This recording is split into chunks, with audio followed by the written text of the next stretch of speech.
I don't have headphones. No, I stole them. You want friends? Or there's a set on the side of the desk there. Don't they not work? I don't remember. That's why we didn't use them. Well-oiled machine. Oh.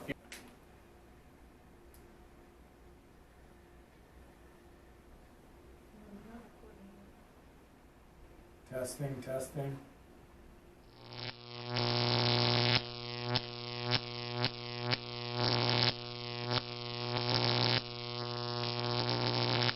Gonna be amazing. All right, cool. We're rolling. All right, perfect. Cool.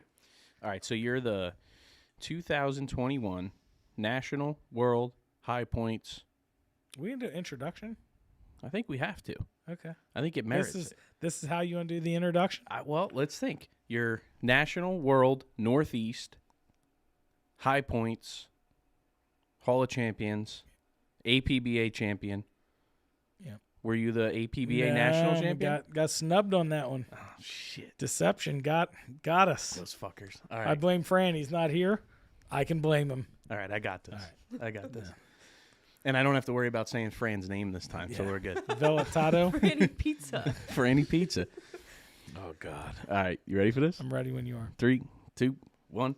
Everybody, welcome back to Offshore Live, number 17, with Mike McColgan, the current 2021 World National Northeast High Points Hall of Champions. What else, buddy? What am I missing? I don't know.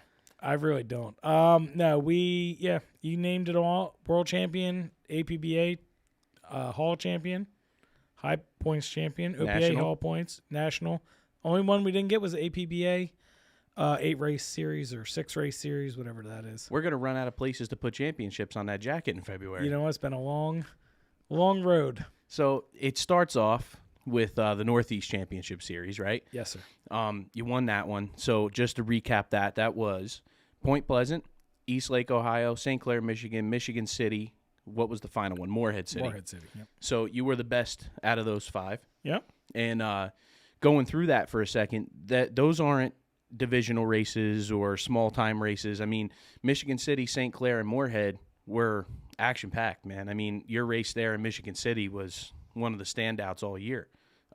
So where are we at with that? I mean, walk me through it. Actually, of all the series, that was probably the most fun. That was getting back to maybe the roots of OPA. I don't mean to sound like that, but when I had first started racing, I mean, St. Clair, and we used to do Port Huron. So insert Michigan City to Port Huron, but same kind of venue in a way. And I enjoyed it. East Lake was rough. Point Pleasant was rough. I mean, if you go back to OG, OPA, 2004, 5, 6, 7, 8 kind of era, those were the races. And it had that, like that Triple Crown we used to do in like 06, 07, 08. It had that feeling again. It had that there's really something to be said for the bracket classes because those races were primarily bracket classes. There's a couple of those, championship series races in there and stuff. But to watch like the East Lake there, right? And what was that, 6 foot, 7 foot stiff? Yeah, it was probably like in that 4 to 6 range. I think it built a little bit after our race, but I mean, we took some flyers. Like of all the years, that was probably the biggest flyers we took. I mean, we lost 2 GoPros. Pam, I think, mortgaged her house to buy more GoPros. And man, it was just brutal. I mean, you want to talk about, beat you up water. That was beat you up. It was stiff. Oh, yeah. Yeah. And what's cool is you get all those bracket guys to show up and show out. I mean, they go out there. First of all, it starts off in the morning with a monsoon that brings literal trees down the river, right? Yep. So we make a judgment call to move the race course out a mile, get it away from all the debris, right? So now nobody can see it. The spectators aren't there because it's a monsoon. There's no spectator boats because they're afraid of all the debris. So here you guys are out in the middle of the lake doing your thing for nobody, for bragging rights. I mean, how does it get any better than that? Honestly, it doesn't get any better than that. You're not doing it for, like you said, huge spectator base, miserable rain, but it was an awesome race. Yeah. I mean, it really was. I am truly looking forward to go back there. As silly as it sounds, it's kind of like a Point Pleasant or an Ocean City where I hate to say some of the luster is gone from those events, but man, it is good racing. Like, yeah, well, if you and- go for the racing, that is a good race to go Well, to. and what was cool is, and it's the same thing that's cool about any of the first time events, where when you get there, it's just got that first time feeling. Everybody's jacked up, ready to go. And what's cool is it hasn't gone away, right? The promoters are still putting that big prize purse together. They're working hard at putting that race on the map. And it's really coming together. And look at, from every time we go somewhere new, I say this about Lotto all the time. Look at how many boats came from Lotto, Yep. right? Look at how many boats came from Eastlake. From Eastlake, we started the Clash of the Titans event, right? Yep. We had 28 Clash of the Titans entries in St. Clair. It almost rivaled the Offshore. I was I think that was a pretty good, not to cut you off there, but that was a pretty good, like feeler. Guys were into it. They were running their boats pretty hard. Yeah. Harder than they probably should have been.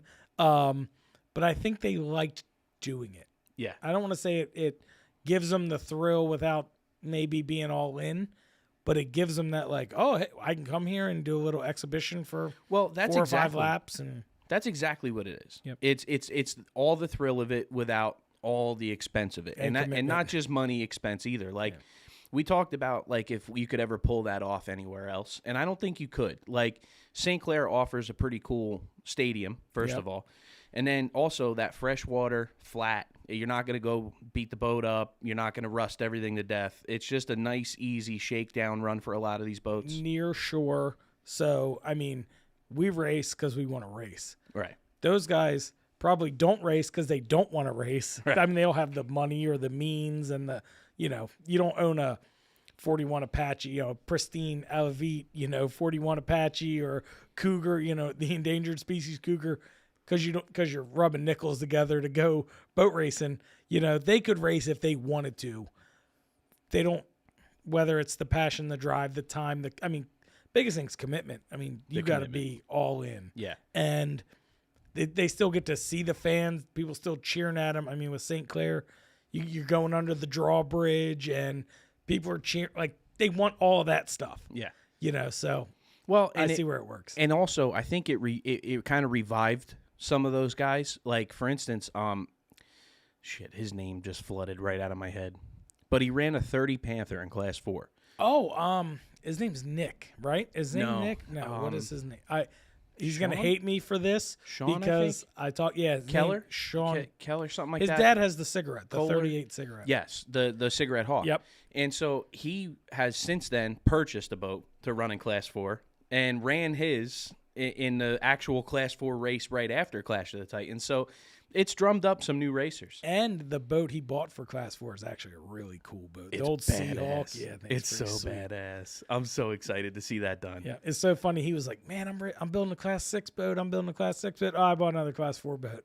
The other day, I'm like, just couldn't help yourself, man. the other day he was breaking his old man's chops on Facebook that he needed some sponsorship, Yep. to get it done. So I went in there and just said I was excited to see it come together. So he's like, "Man, I don't know if I'm going to be able to afford the gas by the time I get this thing together." So I said, "Welcome to Offshore, Yeah. buddy." Pretty much. I'm waiting for your dad to be like, first $500 is on me. Yeah. Dude, what's cool is these last couple seasons, the COVID thing was like this big unknown, right? Yep. Like who would still be there after, whose business got hurt, there was so many variables. But to come together for this season and see it not miss a beat was fantastic. Yeah. And I mean, you look at Super Stock, not that, I'm a bracket guy through and through, but Super Stock's still growing. I think Super Cat maybe dwindled a little bit. I think a lot of that, though, there's 2 boats that would have been at every event, Yeah. which is Pro Floors and not Canada Homes, Graydale. Graydale. Yeah. And they would have been at every event, but the travel restrictions right now kept them. Sure. Kept them home. So now you're at 5. Right. 5 there, or 6. then you would have saw 5 or 6, which is a typical Super Cat outing. Yep. I mean, there's just not a pile of people with that much money to throw away on a race course. you And I know? think a lot of them are going, I don't want to say Super Stock because but I mean, that type of racing is pretty wallet heavy. Yeah. The Which money is- those guys spend is up there. Yeah, well, and that's why it's pretty cool to see that factory stock class come together. I guess Chisholm's got half a dozen orders or so. Wow. He's got one in the mold. He's got his sold. building another one. And I heard he already had one out of the mold or a bottom out of the mold or something. Already so- had it already halfway rigged. So there's 4 or 5 there. I heard there's a Doug Wright coming. I haven't seen anything from Skater yet, but that was in the works mid-season. I had heard that. So that class is coming together. And if you look at that, I don't know all the numbers, Sure. but I would assume you're somewhere in that 600,000 to 700,000 range, but done, complete, ready to rock and roll. You need another 4 or 5 for Supercat just to get the hull. Yep. You know, And I'm interested to see how the homologation works with the bottom. Like they're, the theory is don't touch the bottom, don't touch the engines, race what comes out of the mold, right? I mean, that's the theory behind it. yeah. And what's cool about I it like is, that concept. well, and then let's say 2-3 years down the road, they find something that either works or is a little safer, or they need to make an adjustment. At that point, you can address it as a class and you can move forward together. Not one guy gets the new badass boat, right? Yep. So I'm excited to see that come together. It's structured the right way. I guess really it's just going to come down to people getting behind it. So I've heard of a couple entries coming in. Nothing I could put a stamp on yet, Sure. but that class is growing. So the spec classes are showing up. I mean, I think by next year we're going to have to do something with Superstock. We're going to have to figure out. Do what? Maybe heats? I don't know, A man. main, B main? I hate to sound like that, but But I'd hate to be the guy in 19th lane position next year. I don't know that if you go to a St. Clair, you can go 19 wide. That's the problem, and so we're gonna have to figure something out with them, But what's cool about them is they're a lot of those boats are veteran racers, even though they might be new to the class. A lot of them aren't new to racing. So if you do have to make a change, it's not like you're dealing with rookies, So I think you'll see that work its way out for next year. And I'm also interested to see if Mercury comes up with that 15-inch mid for the 300R. Yeah, I mean, I as amazing as the 300R is, I'm surprised in Class 7 we haven't seen the domination that you would think it would have. I think it's, because that thing should be, a bracket killer, right? But think about it like this. You know yourself, right? As what, a 5-time champion in 1 year now? Oh yeah. Yeah, loads and loads of champions. Okay, raining so them down. if I put 1,500 horse in your boat, does that make you win every race? Might help. It's not the motor. It's the crew. Does it help? Absolutely. But Sure. it's the crew. No, and, I and- agree to that. And that's not a knock against any of the guys running 300Rs, but it's not a bolt-on, now I'm guaranteed to win. It's not, And if you look at that class, the 60-mile-an-hour stop really puts it at a disadvantage in a lot of ways, where if it was a little faster to where they couldn't hang that 60 number through the turn, then acceleration comes in, right? Yep. But at 60, most of those boats can come through a turn at speed. Yep. So the acceleration isn't that big of a deal. And when you look at those 300 XSs, they spin such high RPM that it's kind of an advantage to run the two-stroke because you can keep it up in the RPMs and run a smaller prop versus the 300R, where if you put a small prop on it, it doesn't sense load, it cuts the power back. There's a million issues with those. Yeah, no, So I get it. it's It's like the fuel injection carburetor deal. But what's cool is reliability. So you look at all the 300Rs that we saw this year, no issues. Even Jackhammer, Yeah. where they sunk in St. Pete. Yeah, and did you hear what happened you probably didn't hear what happened in Inglewood, did you? No. Apparently a water hose came off on Saturday, filled the cowling. It's so sealed. It filled the cowling to the top and shut off when it took water in the intake. No shit. Yeah. That's pretty wild. So they pulled the cowling off and got drenched because all of 2 gallons of water came out of the cowling. So to do that in Inglewood Salt, race Sunday and not miss, you got to have, They're good motors. yeah, it's got to be good. So that's what's going to be cool is like this, and not that the fans or anybody even No, notices any it's of this. nuanced stuff, yeah. But like, there's so many times those two strokes pop, and it takes guys not only out of that race, but possibly the next race because you can't get parts. It's just, and if you can get parts, it's an arm and a leg. So I know it's a big investment to switch to the 4 strokes, Yeah. but you get a lot for them. You really do. Yeah. I just wish we could work out some kind of deal with Mercury where they supported those classes. Yeah, no, I get, there's I'm sure it's above my pay grade for sure. I'm a dumb racer, but the willing to play ball, I feel like would help a lot. Yeah, it Yeah. would. And you know Not what, that though? it will, but to Mercury's credit, we're not a pimple on their ass anymore. Not It's even. they Less than that. they've dominated the market, and you got to give them their props. They've done it with real hard work. I mean, every product they put out is top notch, and if not, they keep working until it is. So it's one of those things. It's tough because as a racer, you want to see those companies that you're supporting support you back. Oh, and maybe on the short side, I mean, they're insanely successful business people. We're going, oh, why won't you help us? And Yeah, it's we're like, the opposite of that. yeah, exactly. Why won't you help us? Why won't you? 20 motors. What's 20 motors? I mean, Concept puts them on one boat. Right. I think Midnight Express has 20 450s on one boat now. So cool, one order, we're begging for 20 of them. So It's tough, but the day will come. It's just the sport. It's changed a lot in the last 5-6 years, and it's changed in a lot of good ways. So the exposure's creeping up. The sport's being viewed now in a very different eye. There's I don't want to say a real focus on the media side of the sport right now, but there is. Just flat out, there's a bigger push on the media end. So it's good that you're reaching more people, reaching more homes, and you're becoming more viable in that sponsor market. And, I think we're turning a corner. I'm seeing a lot of race boats with sponsorships on the side. Yeah. And, like you guys, you're loaded. Yeah, we got we haven't hooked that big one yet. Right. But race to race, we have interest in every town. Enough to get us there. I mean, thankful for any of it, but enough to get us there, enough to get us home, and which sometimes is all you need.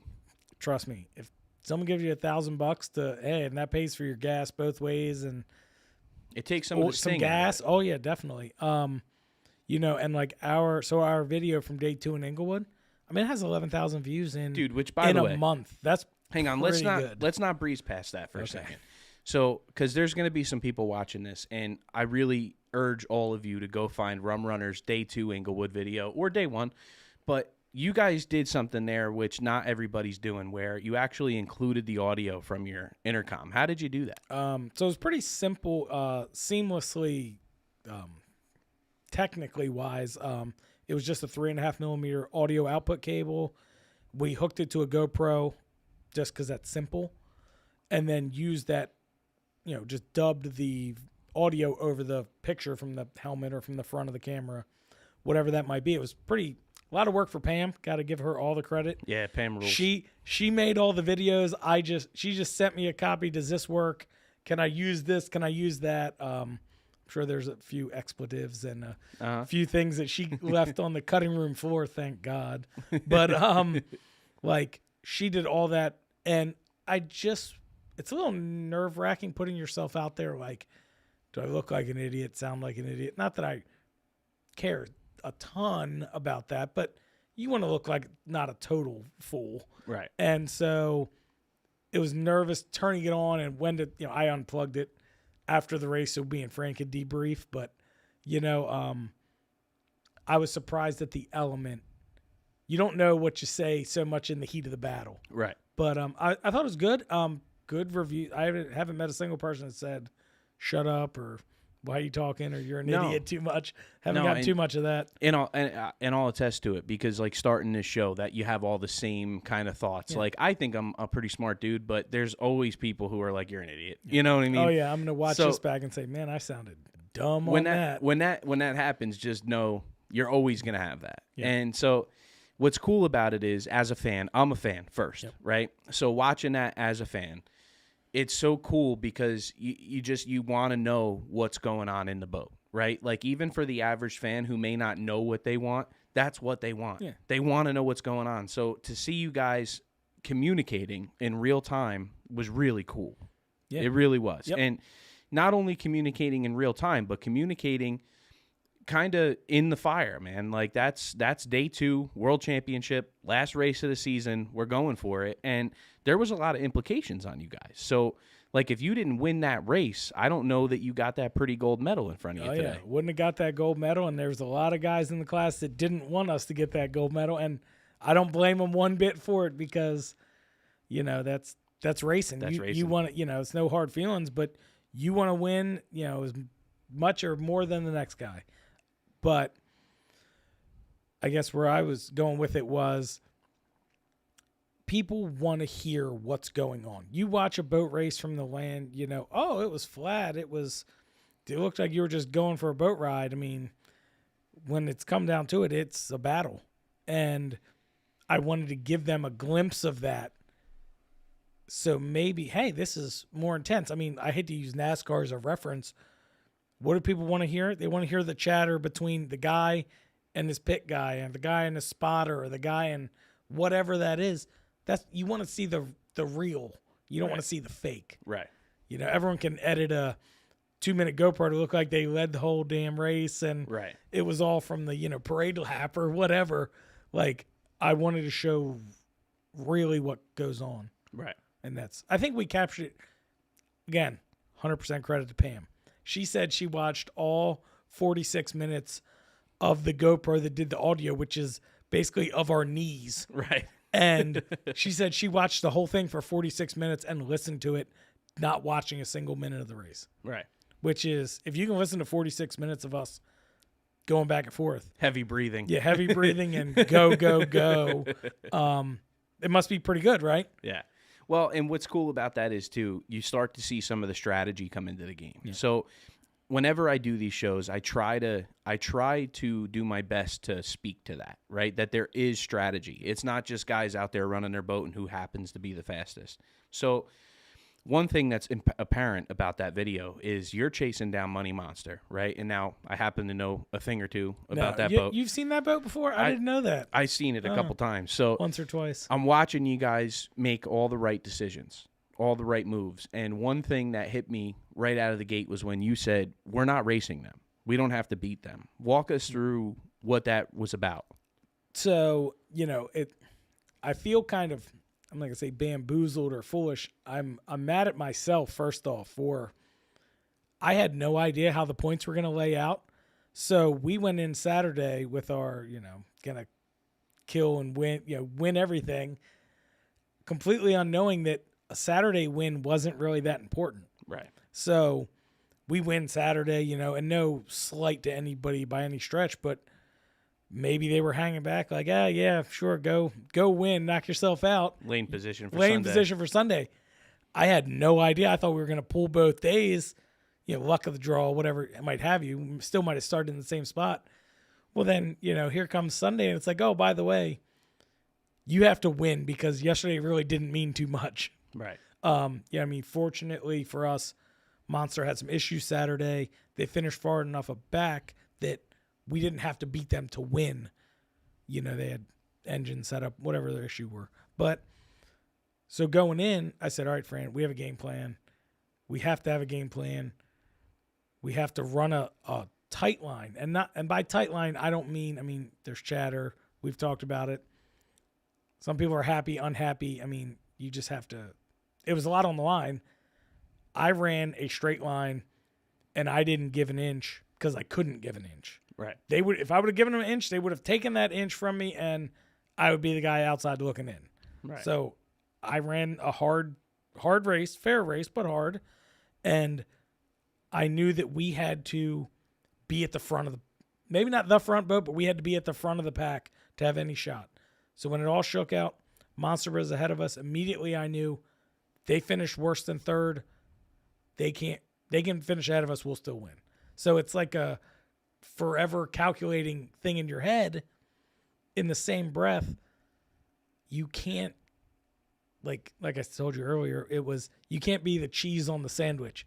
Nothing worse than a boat in front of you you're trying to attack, and you're trying to defend the guy that you know has enough skill and experience to get inside you and ruin your day. Right. And then if they get inside of you, they're going to win. Right. So how do you attack and defend at the same time?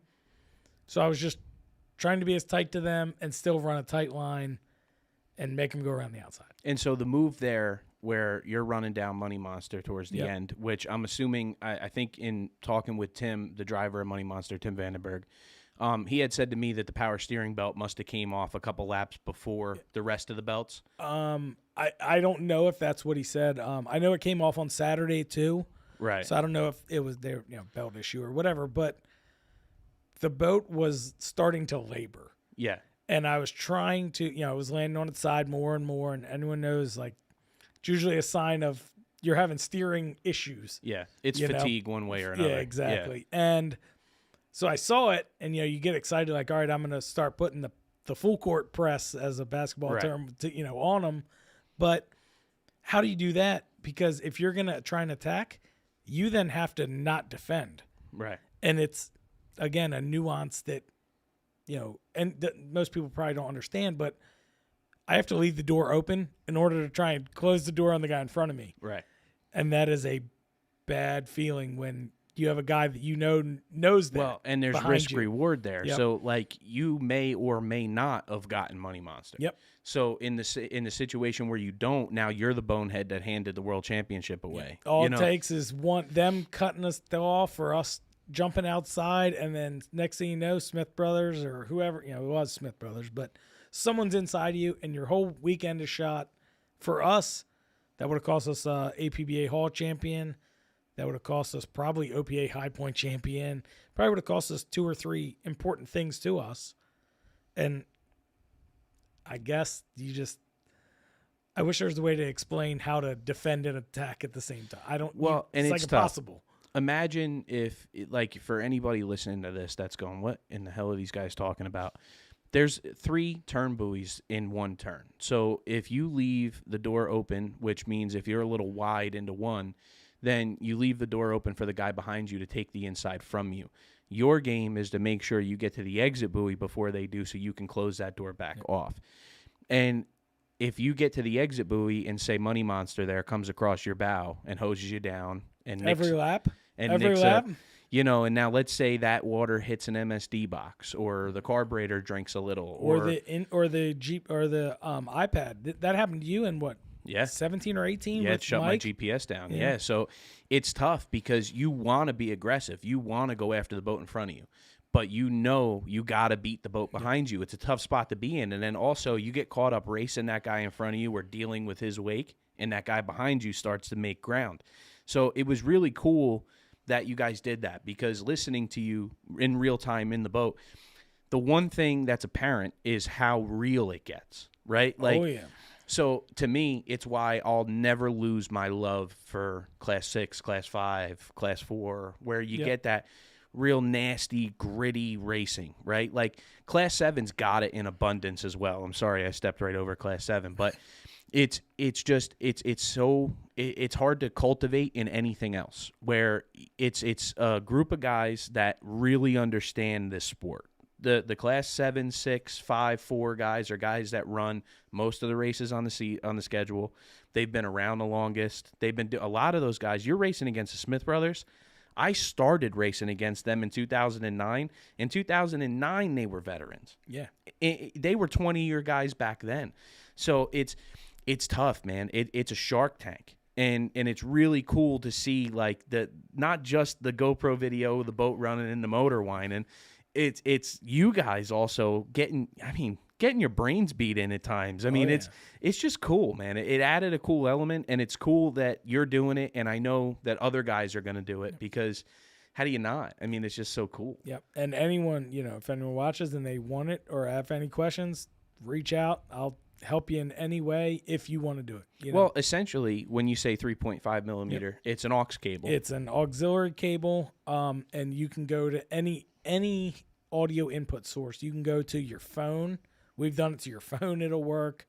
To a GoPro, any GoPro or any video recording, any output mic recording. I mean, anything that'll record an audio signal, it can go to it. Right. And we just did the GoPro because it was like it's easy trial by idiot, Yeah. But it really does work, and I think it maybe will open people's eyes, because it's not us sitting in silence. I mean, it is a game plan of, Fran's not here to defend himself, but it's me reining him in to, like, all right, stay, I probably say it 100 times, get up on the number. Like, in a bracket term, that means go 70. Don't go 68.5 or 67.5. Or, push the limit.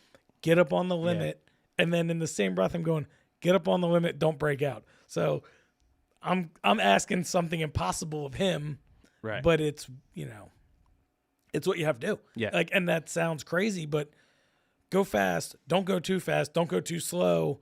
Right. Give me everything I want.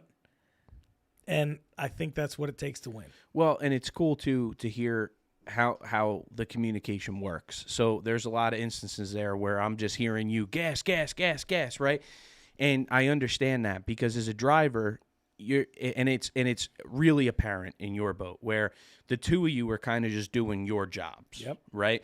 Whereas that's not the case in a lot of boats. In a lot of boats, there's one guy barking orders at the other guy, right? Yep. Or a girl. Well, right? that's kind of in ours, he doesn't do much talking. right. But I'm doing a lot of it, kind of like here. But you showcased how, in my mind, it should work, right? Where as a driver, your eyes up, watching the competition, making moves. The throttleman's doing his job, keeping you on the number. Yep. So in hindsight, right, when you look back, it's your job to tell the throttleman what you need to deal with what's in front of you, so right? You know what's funny about that, right? And I never was like that. In my own boat, I throttled my own boat for a couple seasons, and we did okay. Plagued with motor issues from how that goes. I know. Seasons. And I know. My heart's still broken for you. Thanks, man. And it's brutal. But and with Fran too, we had motor problems and whatever about that. But I was not how I am now, and honestly, talking to Brett Lilly, and everyone knows me and him pretty close. Not to like blow him or anything, but he said, you need to tell him what you want. Yeah. If you're driving the boat, he doesn't know what you're doing. And it made a lot of sense. Like, tell him exactly what you want. It's his job to give you what you want. It doesn't matter what it is. Like, tell him what you want. And if you get it, then you're going to do better, right? If the boat's not under power, you can't really do anything. Kind of like a jet ski. Yep. A Exactly. lot of people run a jet ski, so they get that reference. Like, if you're not under the gas, you can turn the wheel and it might go a little left or right, but it's not going to do what it's you going want. straight. So tell him when you want the gas, tell him when you don't want the gas, tell him whatever you want, trim, whatever, and then it's his job to give you what you're asking for. Well, and to that point, right, it's working perfectly, right? And now a very important aspect of this is the camaraderie between you and Fran. Yep. So, like, I can tell you from experience, if you put me and my brother in the same boat, there's a 90% chance we're going to be fist fighting after the race. Like, really? It's just, you put two idiots like us, two alpha idiots in the same place who's trying to tell each other what to do. It doesn't work, right? You got a situation with you and Fran where you're displaying teamwork. Yeah. And when people listen to that, they'll hear you yelling at Fran, right? Or Fran yelling at you. But listen to the response. It's calm, cool, collected. Yep. Understand where it's coming from. Understand what you're after. It's got it, dude. Nothing personal. Got it, dude. It's business, And that is so cool to me to see that on display in real time, and nobody's doing it. It's just so cool to see you guys do it. Like, you see it in the spec class boats, the canopied boats, primarily because it's kind of easier to grab the audio, Sure. But it's just cool to see that. I mean, it's just the camaraderie, the execution. Like that's the other thing that really got me is the way you guys executed that race course. That was a difficult race course. And I got to give a lot of credit to old Money Monster. I know Tim's, I'm sure he'll watch this and fuel his fire for why they hate us even more. But, in Fort Myers, it was a similar race course to Englewood. I very much like, and I told your father this, the dog leg was sharp enough that it was an obstacle. It was something on the course. Some of the dog legs in the past, Sarasota and some other courses, okay, you turn a little to the right, you go a mile and down, and you turn back. It's not. You had to plan for it, and that was the sketchiest part of the whole course. Yeah, was that top pin? You had to make like a 130 to get back to the dog leg, to make it, and that was what I didn't know at the time. But watching the rear GoPro, Smith Brothers tried to make a move there on us probably 4 or 5 times. That was where they were eyeballing us. Yeah. And I love that about the course. So Fort Myers was similar, not as hard of a inside dog leg, but it caught me on Saturday. Testing, we're playing around, make sure the boat runs. We're a big tester. Like, we did some math, and it's like a full season is about 600 miles, give or take, on the race course race day, and we put 1,100 on the boat. So that means we tested almost the exact amount as the race. Right. And I think that is a help, not that there's any secret, but we go out and run the course. We know what we're going to do come Sunday. We know where our turn points are. We know and Saturday in Fort Myers, coming up to the bottom or top turn close to the inlet, sure enough, I come into the turn and I blow it. Had we not tested Saturday, we would have raced, came right down to that bottom turn, and I would have shanked that thing, and it would have been terrible. Money Monster did exactly what I did on Saturday. Came up to the first turn ahead of us. They were running great, and that buoy caught, it was tighter. It was a decreasing radius turn. They stepped out, and the whole time going down the straightaway, Fran's like, we gotta get by him. I said, I can already tell they're gonna miss it because I missed it. Right. And sure enough, boat stepped out. We jumped right inside. Looked like professionals. Right. And I always kind of felt this way when it came to testing. I was always at a disadvantage where the horsepower I was always running really isn't. It's not friendly with testing. Not a marathon motor. Yeah. So I never really had that, and I always thought of racing this way. It's not who's the fastest. It's who figures out how to be the fastest first. So, like, at any point in any race, there comes a time where you realize this is a good line. Yep. Right? And you go, okay, this is the line. This is what I'm going to run. If you can figure that out first, you're going to win. So when you're testing and you're out on the course, whether there's buoys or not, right, and you start to get a feel for what the water's like, because no matter where we go, the water's different. You could be in St. Clair 10 times and get 10 different races. I was in St. Clair one year, and there was 3-foot white caps, and it was like a choppy, Barnegat Bay race. Yeah. So you got to test. And like some guys, like I always fell back to the parade lap. Like Yep. when they put the people at home sometimes don't understand the procedure, but we come out, you kind of come down to the middle circle, put up the red flag, run a parade lap. And all that's for is for guys to just get their bearings, figure out landmarks, where to go, Yep. right? So I always hung back, let everybody go, and kind of use it. You've seen a similar pattern over here too. You have to, and you kind of use it as like a mini test session. You go, okay, now I see, like from shore, you look at the buoys and you think they're one way, and then you get out there and it's totally different. So I would sit back and kind of just look and go, okay, I see how you need to get through here. I see where you need to be to get here.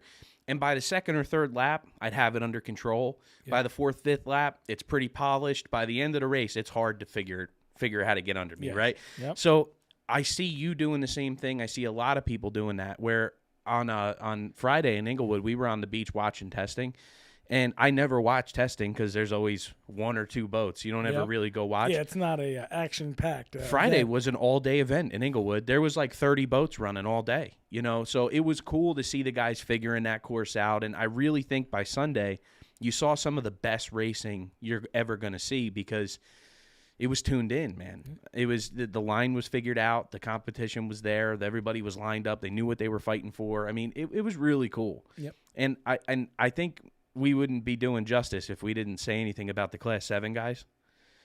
Dude, when we made that call to cut their course in half, part of me was jumping for joy, because now I love Class 7, but when it's flat and you got a 2-mile straightaway at 60 miles an hour, it's like sometimes paint it's like drying, paint a little drying, bit, you know? yeah. And having been in Class 7, I can say that and know it's not, like, I don't mean any disrespect. And they wish that they could run faster at times, because those long, drawn-out, flat water races are boring, right? So we decided we're just going to cut that down in half and keep it right in front of the fans, right? I thought it was a solid move. It kind of reminded me of Lotto this year when they had the tri-hulls. I don't know if you saw those tri-hulls. Yep. I mean, I don't want to say that's what you have to make Class 7, but it helps. Yeah, no doubt. More turns, that gives you more opportunity. Any bracket racing, you're not going to turn on a straightaway. That's why Lake Apacon always gave good Class 7 racing. Right. Maybe not so much. I don't know, that you want to race super stocks there or something. Right. But, man, Class 7 was good, 6, 5. Any of your classes where you need to turn to win. Yeah. Well, and what was cool is you got the pack together, because now, like, you could make a mistake and then get it back. Whereas in like I think they ran 8 laps, maybe 7 or 8 laps. Yep. Whereas if we would have left the course alone, it was a 4-lap race. So it gave them a lot more opportunity to make a mistake and then go earn it back, which was cool too. You saw a lot of guys coming through the field, and it was just really neat to watch. And there's a perfect example of by Sunday, there was guys that were dialed in. John Hughes from Hanging and Banging that won that. Yep. I mean, he's a monster. Yeah, man. but he's a veteran too. He's an OG He's the Class boogeyman, 7 dude. guy. Yep. He's the boogeyman. He shows up 2-3 times a year and takes everybody's Shows up thunder. Saturday night at 2-3 a.m. Yeah, with half a motor. Yeah, half a motor. It's like, I worked today, and Dude, that guy's slick, man. And when you watch those guys run, they all have a great handle on their boats. Yep. There's not one Class 7 boat that can't win on any given day. So it's cool to see the dogfight, and I'm waiting. Maybe I said this to your dad, and he said we wouldn't have any boats left. But I said, imagine a 1-pin turn like Formula tunnel boats. Could you imagine a 1-pin turn with Class 7? It'd be awesome. It would be carnage, but it would be awesome. It would be carnage, but it would be cool because you'd get to see a lot of different angles of attack. I just like, I'm a firm believer in you have to expand and grow. You can't just keep doing the same thing. You look at any pro sport, any of the big stick and ball, basketball, baseball, whatever. They're always trying something. With football, they move the extra point back, 10 or 15 yards. And now throw a it's different element at them. Throw something different at them because people will start gaming, not gaming the system, figuring the game out. Yeah. Or figuring the system out. And that's kind of, I like that we've moved the courses, change them, add a dog leg. I'm not saying I want lefts and rights and a road course, but I do. Okay, there you go. I do. Dude. Like it is circuit racing. Like everyone says, and if I've read it once, I've read it 10,000 times. Oh, it's not offshore. It's not going 500 miles in a straight line. And I get that. And I think at the last podcast you said, well, that's a poker run. It is. It's a poker run. And I never looked at it like that. Absolutely, it's a poker run. Yeah. But what we have now is circuit racing. And circuit racing is just as good. Yeah. If not, it's probably better, honestly. The one thing that really eats me up is that I don't even, the veterans, the older guys, they don't respect the new guys. And it's really heartbreaking because it's almost like I'm upset that you're cooler than me kind of thing. Like I understand that you went really far and the water was really rough, and I get all that, but it was 60 miles an hour. You were half throttle, trying not to break your stuff. You lit it up at the end if you were even miles from second place, right? And I get it. It's cool. It probably was difficult in a different way. I think it was more than difficult. I think it was more difficult than what we do. But what we do is different. It's not worse. It's different. And they knock down these new guys, and it's heartbreaking because like I can remember being a kid. So I'll give you a for instance. We had Charlie McCarthy and Billy Martin in here, right? Two Billy guys. Martin, great guy. Charlie Charlie McCarthy too. No slight on him, but two guys I respect more than most. Okay, and one thing I really respected was both of them sat here with me in this room for 3 hours, and never once knocked down what we did. Because Billy had done it and Charlie can respect it. And we had lengthy conversation about the differences between then and now. And that's all it is difference. It's not that these guys don't run in rough water. Watch Cocoa Beach. Cocoa Beach was any mountains. Point Pleasant Any race. Point Pleasant. Any Atlantic City. I ran Atlantic City that year with you guys when it was 10 foot. Yep. I mean, it doesn't get much bigger than that. I'm sorry. Ocean City. And if you're upset that when our boats break down, we have a towboat within a half a mile and we don't lose it, you know what I mean? Like it's just kind of crazy to me that there's no respect, and there should be, because it really eats up. If that were me, if I was a Class 7 guy, and I'm not knocking anybody down, but if I was a Class 7 guy and I was 19, 20, 21 years old and I was just getting into sport, me at that age, I revered those guys. I would walk around the pits when Billy Martin was around and just go gaga. Like I was like dumbfounded that I was in his presence, okay? Yep. If he would have turned around and called me a inshore racer, this isn't back real. when This offshore was real offshore. it would have broke my heart, man. So and now I'm a little more seasoned and I can look at that for what it is, and I have no want to break their balls or tell them that they weren't cool. They were cool. They were cooler than us. The stuff that they did was they raced what they had to race. If there was inshore, I hate to say inshore, but if there was circuit racing then, they would be doing the same thing. That's what they had to race. If we were in that era, we would be doing what they had. The racing is still racing.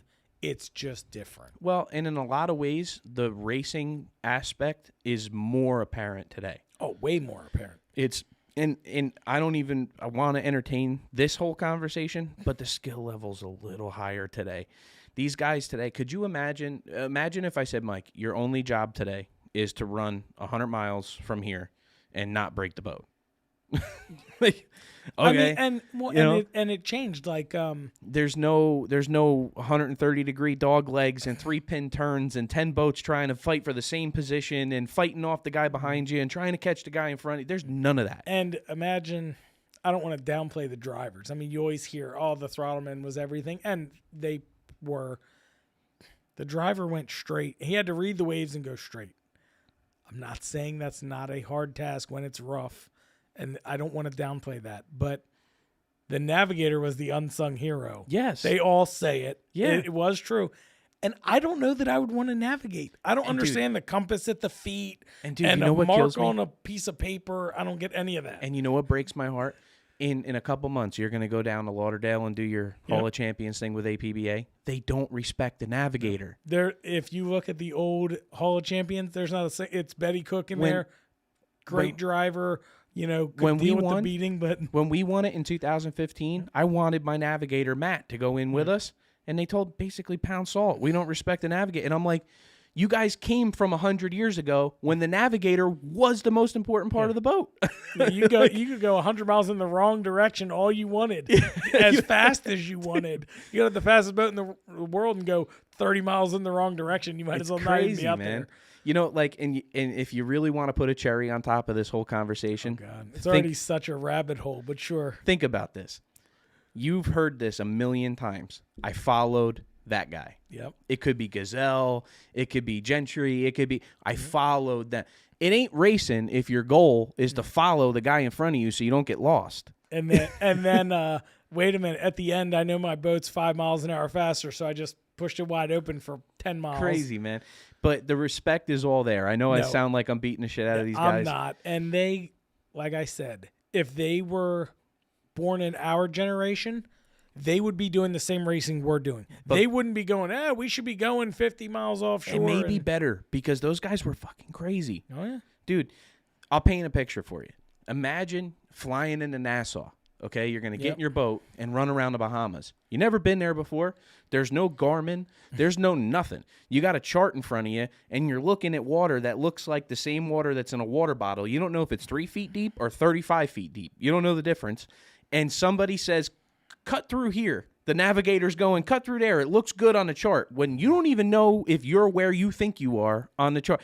Badass isn't the question. Balls isn't the question. Or, hey, you're going to pop a motor 200 miles offshore, dude. Like, or tear a stern drive off and go down. 6 hours later, you're coming back in. The respect is all there. Yes. All of my respect in the world to those guys. It's just different. And they're the pioneers. They carried us to where we are today, and I 100% respect that. I just wish they would respect what we do a little bit, just a little bit. And you know, it's like this.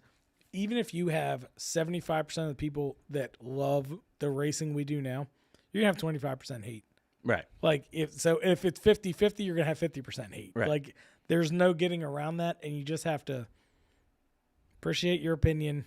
You know, come race, come build a boat. Tell me how easy this is. Yeah. And when you do... Don't you hear that all the time? Oh, my God. You guys only do 70? My Baja does 85. Come race it at 70. Bring it on, brother. Yeah. And, I mean, it's not even... It could be... You could have the, best boat in the whole world. I promise you, running it, like the speeds are pretty close to what they should be. Yeah. Like, I will give a lot of credit to holding, your dad holding his ground and you guys not, you should go every class should go 5 mile an hour faster. Honestly, the classes are pretty darn close. The speed is right for the length. Yes. Right. Pretty close. I mean, if you think about it, like class 7, there's a lot of us that would love to see a 65 on there or something like that. But really, for the 5 mile an hour difference, when you watch those boys running 4 to 6s, they're going plenty fast. Yeah, they're not going. Not very many of them are going 60. Right. There might be one or two. But And in the flat water, like go back to Morehead City where Derek Dawson takes a swim, or the year prior where Jack Hammer takes a swim. 60's plenty fast to get loose, man.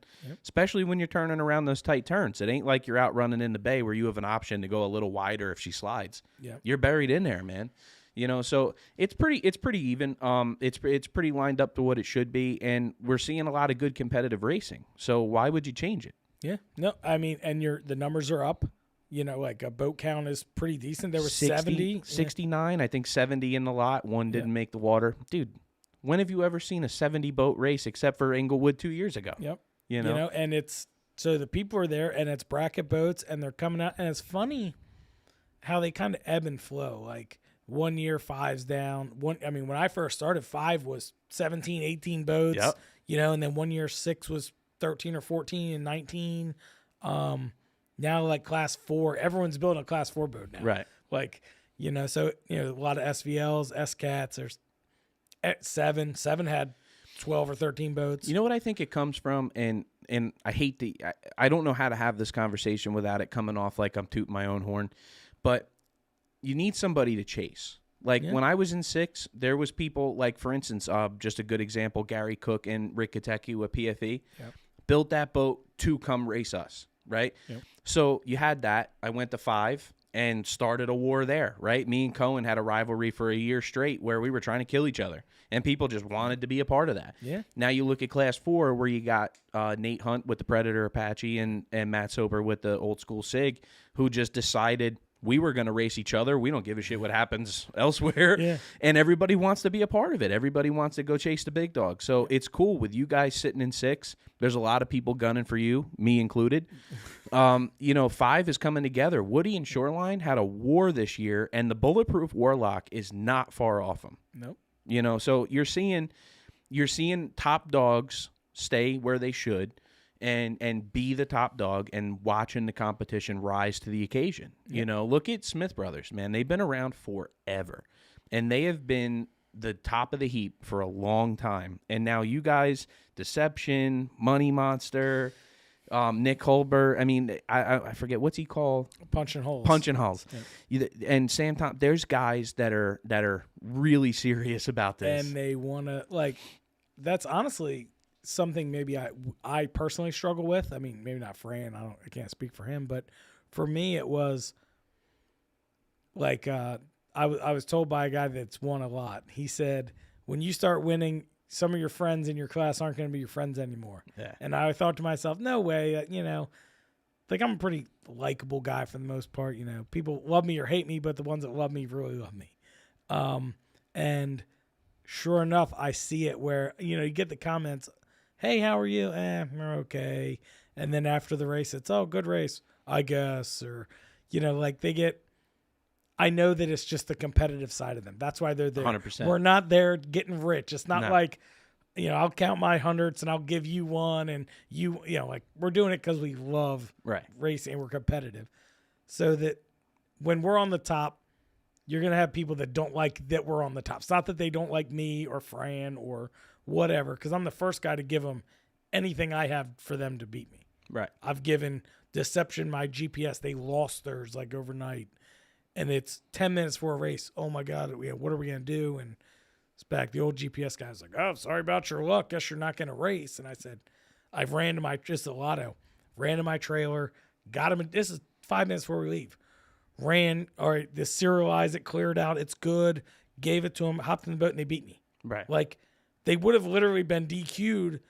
That win would have given us an APBA championship in 19 had they not had the GPS to win. So I literally gave them the tool to beat me, and I'm totally fine with it. So I'm that way. I want to earn the right to beat you. If you beat me, that's fine. You beat me. You earned it. And isn't it strange that we promote that? Like, like you would never watch on Sunday an NFL team that called, the Patriots don't call the Browns and go, these are the plays we're going to be running. Yeah. You know what I mean? Like here. Oh, you guys don't have footballs. Here you go. Here's some footballs. Practice. Yeah, they don't Get do better. that. Like, and it's cool and it's confusing at the same time. Yeah. Like, and I think on the last podcast I asked you guys about this because it's funny. The 6 guys will come up to me and go, all I want to do is beat Mike and Fran, and all they want to do is teach me how. Yeah. And it cracks me up, but.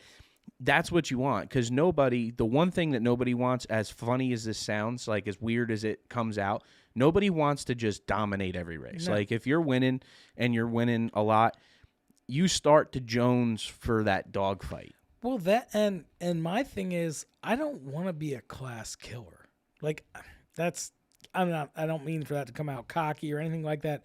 I don't want to point to where we win to the point where it's like, I don't know why I'm even showing up. And again, I don't have an ego like that, so I'm sorry if it comes off that way, but I want everyone to get closer and better, and if I can help you with that, honest to God, I will give you. Now, if you listen, that's up to you, but I will give you everything we do for you to do better and hopefully beat us, and then we can try harder.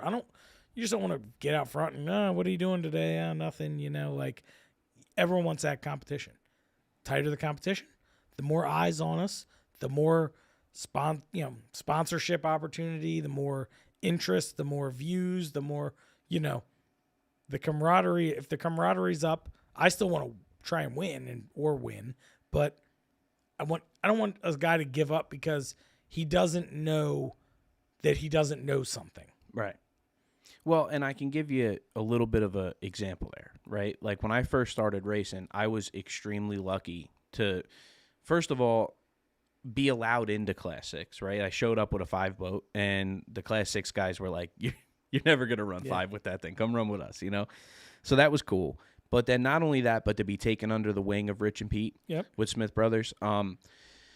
They're gentlemen on a race course. They're very clean the way they run. They'll leave you the room, but they're also crafty, and they know how to get it back. Sure. And I went through maybe 4 or 5 races that year where I had the lead and gave it away. I would just let them by me. I didn't know how to keep them behind me. I couldn't figure that out, right? And I can tell you on probably a dozen occasions where Rich and Pete would sit me down and tell me the things I was doing wrong, what they were seeing, and how they're getting me. And I remember then not really understanding the importance of it, but or like not believing them. Yeah, sure. Well, That's what's going on. Well, I believed them. Like I always knew their intentions were good. Like we were very tight, and they wanted to bring me up. They wanted good competition, and it was really cool of them to do that. And looking back now, I'm super appreciative of those opportunities, because had nobody done that for me, I probably would have been a flash in the pan. I probably would have decided, man, this ain't for me. Or, I was young, Sure, and I probably would have just bailed out of it. Like, as a young kid, you want to win, you want results, you want instant gratification. And it's not like it's something that you can put away for a week, pull it back out and expect to go win. I mean, it's a commitment. It's a struggle too, where it's not like when you get your ass kicked, it's not like everything else where you just get like an immediate shot at it again. You got to sit there and stew on it for a month, And so it was really good to have that, and it's cool that you're carrying that tradition. It's not a cocky thing. No. It's cool that you're seeing new guys come in the sport, and you're recognizing that you need them in the sport, or else we don't have a sport, and you're helping coach them along as the veteran, and not for nothing, that's your job. Yeah. That's, I think that's the right thing to do, and it's really cool that you're doing it, because I know 3 or 4 teams came up to me in Michigan City alone, just praising you guys, like thanking me, like, man, I just so cool to be a part of this, and you don't get those reactions unless they feel a part of it, and you really did a good job of bringing people into the class. Well, I mean, I looked at it like, we're not getting rich. If we're racing for $1 million, maybe I'll keep all my secrets to myself, right, and whatever. But we're doing it because we genuinely like competition. All boat racing is kind of gentleman racing. We're really not doing it for much else. I mean, a few dollars here and there, but so what do? Do you show up and that guy's struggling? I know what we could do to fix it. Sorry. Yeah, I'm not going to tell him. I'm going to let him struggle. I want them to do, because I take Nick and Andy, they asked, what propeller they should run. I gave them some, insight, and I'm not telling them, you got to do this, but all of a sudden now they're hooked, because they gave them the keys to their own success. Well, and they if saw you're just some blind results. going in, like you didn't know what you didn't know. Mhm. When I was coming in, I was just a dumb pleasure boater idiot. Was racing on the bay every weekend, and like someone said, "Oh, I should race," and I said, "Well, that's a great dumb idea," Right. And that's how I went down the road. But then I was smart enough to listen to the people who won and not listen to the people who didn't win. Right. I know, and that's no slight on people that don't win, but clearly the people that win have something figured out. Yeah. So I would ask them questions and, what are you doing? And I wasn't winning, so they were happy to tell me. Right. As I started to win, that information became more scarce. Yeah. But I listened to the people that were doing good. Yeah. And that helped. And now I'm trying to do the same thing. And it resonates through the sport. Like you look at just one I'm close to, the pro stock class, right? Or stock V. It cracks me up how much information these guys will just willingly hand to each other. Where their X dimensions are, what propellers they're running, where the CG is, where they're putting their weight. It's cool because really at the end of the day, what everybody wants in this sport is to take off at the green flag and be deck to deck with somebody until the checkered flag. Don't matter who it is, don't matter what position you're in. Some of the races that still to this day give me goosebumps are races that I was in like fourth, but Battling you were fighting for fourth, yeah. and it's cool. It's to me, there's nothing like it. There's nothing. I say every single show I've done, I come to this conclusion that there's just nothing like offshore. There's no way to compare it.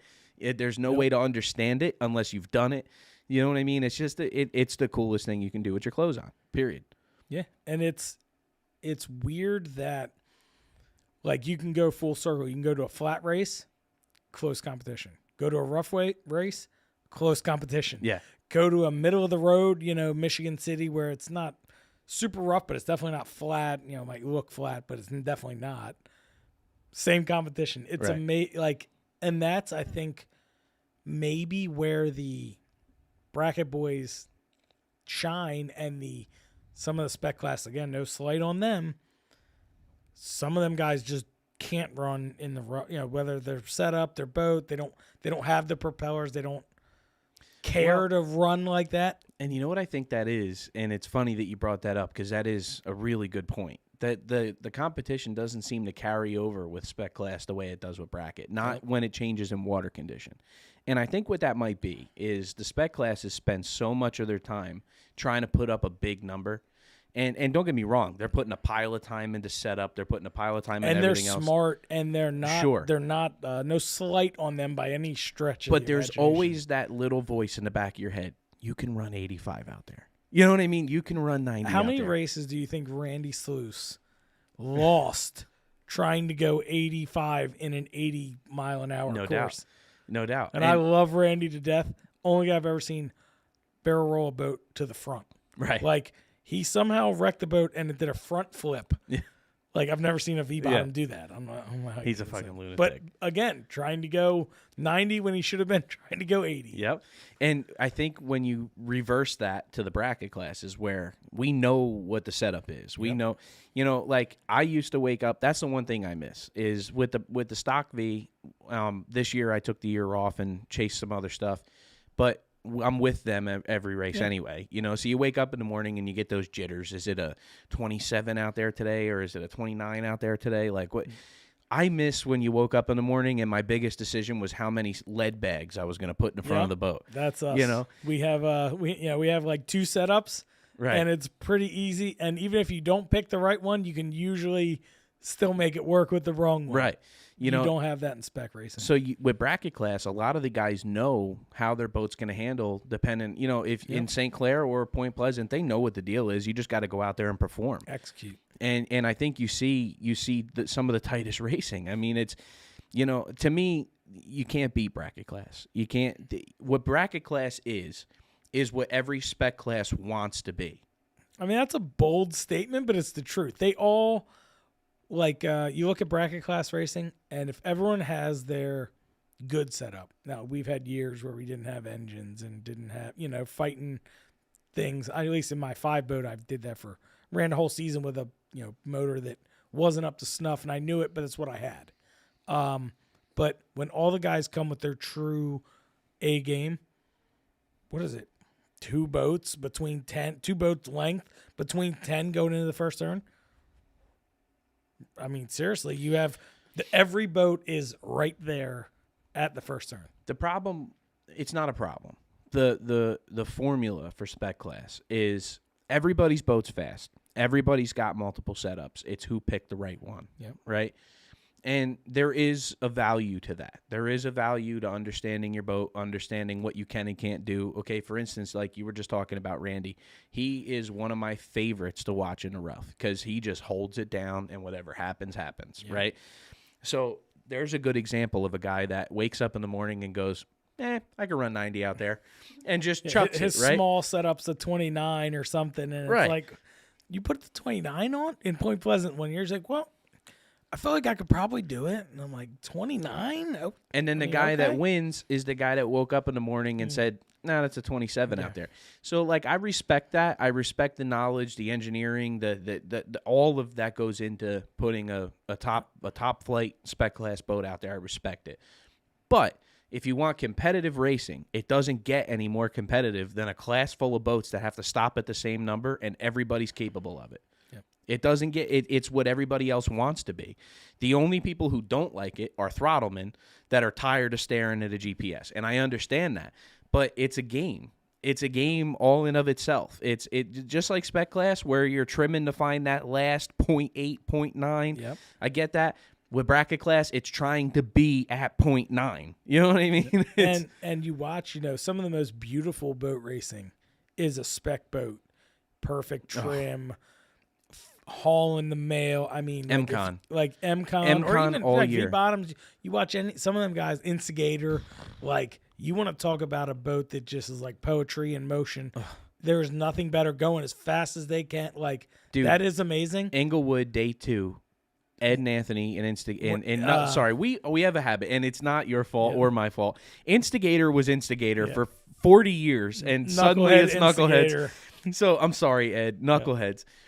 To watch Knuckleheads chase JBS, right? The second day in Englewood. They were on it. Pull the limiters. I stopped what I was doing and went and watched. Pull the limiters, let it eat, just see what we got for these guys. And just to hear that thing, 74, 7,500, screaming down the front stretch, trying to catch them, perfectly trimmed, sitting level. It's the most beautiful thing. It is. So, and that is something that you don't get in bracket classes. When it's, no, that shop, our bow eyes are in the water. Yeah, I was going to say, we stack enough weight in it that we don't want to come out of the water. And that's maybe the one thing that bracket boats are missing. Like, this whole thing's been a little bit of a fluff piece on us bracket guys. But, like, maybe we don't have that glamour a little bit, but the grit is undeniable. That's what's there. Well, I think I can count on one hand the amount of times I've been watching the last lap of a spec class race. Yeah. Right? Yep. I've watched every bracket race. And I know how it seems, I know how it sounds, but my position stays the same. 17 episodes in, I'm still saying the same goddamn thing. There's nothing like bracket class racing because in spec class, and this is no slight, this is actually the goal, right? Green flag goes up and the winner takes off, right? You might on that blue moon, you know what I mean? Guy's coming from second or third, and he came into his wheels and he burned enough fuel, and it happened. I watched your dad and your brother do it, and maybe Mike and Dante do it, and You Gonna Learn. Like, there has been some battles to the end, but it's not as consistent as you can watch a bracket class race, and sure, first place. Here's what blows people's minds: they go, "How is Mike 30 boat lengths ahead of Nick, and they're doing the same speed?" Right? Yep. It's lane position, it's clean water, it's the line. There's a million things. Now, I understand how they can go, well, it's the same thing, right? The lead bracket boat is a half a lap ahead, and they're stuck at the same speed, so nobody's going to catch them. Okay, I'll give you that. But look at second, third, fourth, fifth, Yeah. sixth, seventh. You could throw a blanket over them. That to me is worth it. Like watching that race is so cool compared to, and I love the spec classes, but they shake out so goddamn fast, man. It's almost like 2 laps and I can walk away. And if you ask me who won at the end of the day, I could probably tell you. Yeah, they either won or they broke mechanical. Yeah. One or the other. You know what I would love to see? Like, it's funny you say that. So in a spec class race, Competition caution. Yeah, I like that. Come on, man. I've said the Please, competition caution. Somebody other Yep. than me start talking about the Yep. competition caution. I talked to your dad about that somewhere. Dude. Was it Lake Apacon maybe? It's such a simple Yep. solution. They do it in like Pro 2 and Pro 4 trophy truck. For some reason, if you mention a caution in offshore, everybody gets mad. Well, you know what's funny is I mentioned, this is 2 years ago or 2020 maybe, I said, hey guys, why don't we pull a chip, a ball, a card, or whatever for lane position at every race? You know how many people in Class 6 was opposed to that? They thought I was trying to gain an advantage. I said, we're going to every race. So if you don't show up to one, we're inside you. Right. We're starting inside you, and you guys don't want that, obviously. Like, we're the tip of the spear at the moment. You don't want us to be inside. You know, that's we accelerate pretty good. We turn pretty good. We do everything pretty good. The last thing you're going to want is us to have that advantage. So why don't we get rid of that? And it's not going to penalize someone that can only make 5 or 6 races. You're up to the luck of the draw, just like us. Yeah. And we used to do that. And I'll tell you, I just don't know why. I was met with opposition like, are you crazy? No way. No, like, well, and I think it might be silly to totally shut the idea out, but I will tell you this, that there is some data on it. We used to do that. okay. Now, That was pre my time, so well, okay. And here's the situation that comes of it from time to time, where you'll go 5 races in the middle of the pack, Mhm. and it's like I can't. You know what I mean? I can't get ahead. I'm starting 6 out of 12 every race. I mean, I get that, but that's Whereas, that's the luck of the draw, right? If you I agree. don't go to if you start at 6th, then what, you get 4th? So you're just going further to the outside from that, too. I know. Like, I know. And I think the swapping lane, the finishing order Mm-hmm. to the lane positions of the next race is probably as fair as you can get it. I won't say it's the most competitive way to do it. okay. But whereas, like, if you get a guy that just can't buy a win, Mhm. if he has an issue where maybe the next race he starts 2nd, 3rd, 1st, something like that, right? He got a shot at some point in the season to go win one, right? Yep. And sometimes it's not the skill, it's luck. I mean, Sure. it's, like you could be the best racer in the world and just have shit luck, right? Mm-hmm. So giving the guys a chance to start on the inside and kind of show what they're made of once or twice a year was worth doing, because it would keep guys in the game. It would, listen, as well as I do, there's a lot of circumstances where you could give a guy the pole every time and you're going to get around him. Yeah, Right. probably. So it doesn't necessarily mean you handed him a win. You know what I mean? But you gave him a shot. You know what I mean? And okay. that's It's up to them to take it. right. Gotcha. And so, whereas if you do the luck of the draw, you could be the most unlucky person. You know what I mean? And it's just the way it goes. I get it. I just feel like it takes the rewarding the guys. Like, we go to every race, for example. Like, me and Fran, that's what we do. We race. Like, doesn't matter My what. argument in the beginning was you should start in the order you finished in every race. Yep. There should be an incentive to race hard. Like, there was I have no problem talking about this. In like maybe 11, I threw the last race of the season.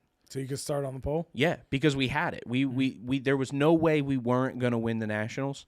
So we literally gave up that race to make sure we started first for the Where Worlds. it really mattered. Right. So I mean, there could have been some of that strategy, like we talked earlier, in Inglewood this year. right. And I was oblivious to it, and I'm mad at myself. I'm But just it's- mad at myself that I missed that blatant, like, man, Well, I'm an idiot. But think about it like this. It's always a roll of the dice. Because now let's say you played it that way. Let's say Nothing's guaranteed. we're just going to suck wind today and we're just going to get a good lane for tomorrow.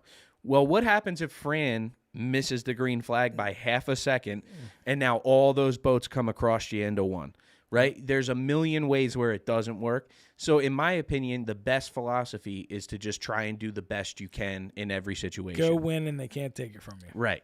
And I've always been that way. My motto going back to the green boat was crush, kill, destroy.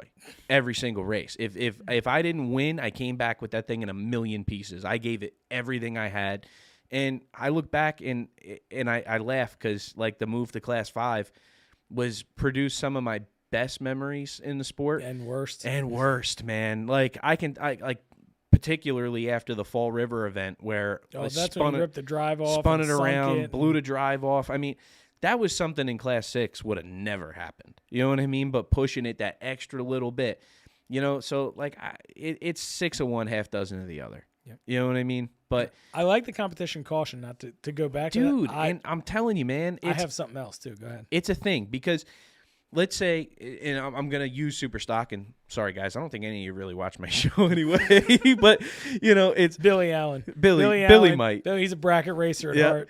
But, you know, 2-3 laps into it, and I'm watching people start get more interested in the coolers empty. Yeah. You know what I mean? And I'm like, come on, man. It's still a race. Anything can happen. But and it comes to a point where you're like, all right, whatever. I'm kind of done with this too. You know, if it was a 12-lap race and you knew there was going to be a caution on 6, how would that change things? How hard would you run out of the gate? How would your setup change? How would your prop selection change? Do you want to be fast in the beginning or fast in the end? Do you want to? Yeah, because it didn't matter, right? Do you want to go for lane position and prop short, or do you want to prop big, knowing everybody's going to be on the same playing field for the second start? There would be so many cool avenues, right? But for some reason, when I say competition caution, people start sneezing and shit. Yeah. They get allergic to it. Well, what if I'm 10 boat lengths ahead? Well, you can do it again, right? You did it once, right? And it kills me. Well, that was the red flag Saturday. It's funny you say that. Red flag Saturday was a competition caution. I mean, I'm glad Jason and they were okay. Yeah, Taylor were okay. I couldn't call him TJ, but Taylor were okay. But that's exactly what it was. I mean, it was 4 laps in, and we had 3 or 4 to go. I mean, it's about dead in the middle. Right. Why do we have to wreck a boat for that to happen? No, yeah. You know what I mean? But you know what? The nerves instantly went back up, and we were a little light on fuel, and I was going. And, you know, what's funny is it happened on the last turn on the straightaway. Well, it happened directly behind us. They were, I don't know, 10, 15 boats behind us. And running really well, by the way. They were running great. Really well. I mean, it bit them. I think they high-sided a little bit. Yeah. I think they were doing, you know, a little loose on the trim. Yeah. Could see first, you know, getting excited, which, look, I've done this same thing in Inglewood in 16, I think. And so I get it. I've been there. I totally get it. But we didn't see the red flag. We missed it from D because, you know, the boat went over. Everyone scrambles for 2 minutes or, you know, whatever the timeline is. We didn't get the red flag. So we ran hard all the way down the strip through the top turn. Which now doesn't matter. Because the caution came out early. Well, and so we get back to Steve, and I'm like, all right, I had already pulled lap tape, whatever, for that race. Right. And like we get back to Steve, and I'm like, all right, you know, 3 laps, and he's going 4, and I'm like, fuck. Yeah. We got like, do we have enough gas? Fran's like, do we have enough gas? I'm like, yeah. We like the trick with Fran is, we got plenty of gas. Yep, and keep I'm like, calm. we don't have enough gas. Like, and we ended up having like 4 gallons when we got back, so we had plenty. But you know, with Inglewood, it's kind of that little bit of a run out, kind of a millet waiting to go on the course. Yeah.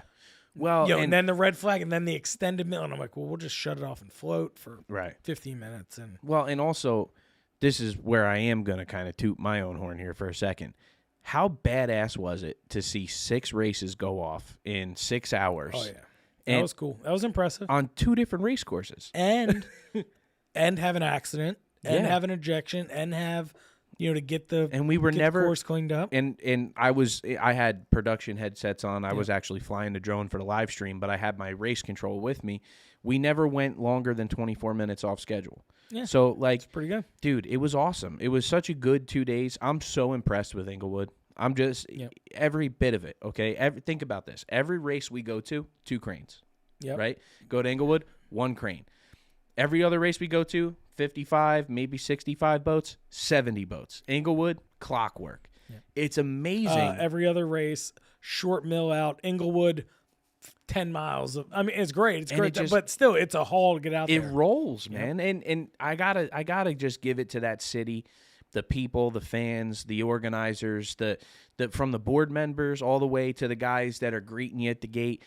They all do such a good job, man. Like I was sitting there on the beach just dumbfounded with what I saw. I've been to a million boat races, dude. Like Yeah. at this Oh, yeah. point, like it's I don't even know if you had to count, like, I don't know, what's 8 races a year times 27 years. Yeah. You know what I mean? Like, so like I've seen it all. And my biggest, like, if I had to say, like, what do I not like about Offshore, it's that hour in between every race thing. Everyone's like, when's the next one? I don't know. When you'll hear them, like, Yeah, you know, like that's what kills you. And so for Inglewood to just roll like that, like just That was awesome. bang, bang, bang. It was awesome, man. I didn't even have enough time. People were bitching at me, get the drone back up. I'm like, I can't. All my batteries are smoked, man. Like, Yeah.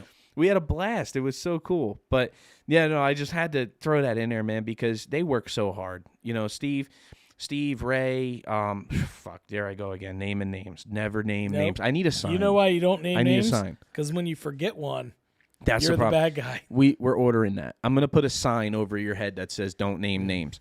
But the whole board in Inglewood, they're just fantastic. They work with us any which way from Sunday. We had boats parked all over that town. Where we shouldn't be. all over that town, man. Yep. And then, so, it's funny, right? We're kind of all over the place here. You know how we say in spec racing, everyone watches the straightaway, right? Mm-hmm. Because that's where you're making your move. I'm not saying they aren't dive bombing turns and doing Oh, they that. are. They are. But, like, you're going to see a boat, wow, that boat's going 3 mile an hour faster, 5 mile an hour faster, whatever the case, accelerating good, whatever the case might be. If we could somehow harness just the turns in a bracket race, I know. that's where the magic is. I know. Like the everyone sees the straightaway and they're like, all the boats are going the same speed. Yeah, but if you could sit like on a turn boat and watch that, it would be a totally different. I don't know how we get that in the broadcast. They were but if we yelling could at do me. that. Sam was with me. She's running the podcast today. We were up Hi, there, Sam. and Hi, guys. and the producers for the live stream were yelling at me. They're like, "Drone, you got to give me a little bit more than that." Yeah. I'm at one point I was a foot over the turn buoy and just trying to Yeah. get the turns right. Yeah. And they're like, because I can't pan and keep like a nice pretty picture, but I'm like, this is what people need to see. You need to see the entrance to the turn, because if we could figure out how to get that on camera, that's where the war is, man. Do you do it off of a boat sitting on the, like, because that doesn't work. I don't know that it gives you Buddy, that perspective. Buddy, we are not the guys to figure this shit out. I'm a We're dumb not- electrician. I don't know anything about how that works. All I know is I call them and I go, "Can we do this?" And they go, "Yes or no." That's all I know. I just think if you could do that, maybe you would get a different perspective, because these people, I don't want to say these people, but like people that don't do it, and even the spec guys, some of the spec guys that haven't done much bracket racing go, I don't really get it. Right. Like they get it. They understand boat racing and all that, but they don't get the nuance. Like we probably don't get the nuance of, oh, well, I found this magic spot and I went to, I mean, I've done some spec racing, but that magic sweet spot and went a mile an hour faster. Yeah. You know. It just doesn't resonate. Like, I think, like, all right, look at any other successful motorsport, because everybody compares, but think about the word successful, right? Yeah. When you watch NASCAR, right, and the guy gets out of the car, he doesn't say, "Oh, props to my team for finding me 197 today." Yeah. Right? It's not about that. It's not about my car was a mile an hour faster, my boat was a mile an hour faster. What everybody wants to see is that move. They want to hear the announcers go nuts. They want to see you side draft and get that nose out in front. And that's what we need to get to with the boats, and that's what bracket class has in abundance. Yep. Like, I love spec class, and I know I've apologized for this 3 times on the show, but I'm infatuated with bracket class. You watch the way that race unfolds. You watch your videos from day 1, day 2, and we reference day 2 this whole time, but your day 1 video is fantastic as well, where you can see the strategy unfold in real time. And it's not who's got the fastest boat. It's not who's got the most horsepower. It's who can navigate those turns the right way. I wish we could find a way. And I know like Shocker, Chris and Pat, they have done some of their live streaming their GoPro stuff, which is pretty cool. I don't know if we incorporate that, I think Facebook or any media platform immediately kills the quality. And, like I was just watching the quality on TV here, and it was like, that's good. I don't know how we get the quality good enough. Like, the problem is it a budget thing? Because unfortunately, I don't know that we'll ever have the budget to do it. It's half and half. It's flat out the streaming services dumb you down. Like for instance, and I only know this. I'm not by no means a camera expert. You are. It's good. But okay. When we got to Inglewood, the first thing I showed up with my drone, and I'm all proud of myself. I got this drone that'll shoot in 4K. It's going to be badass. Well, the first thing they said is drop you down to 720.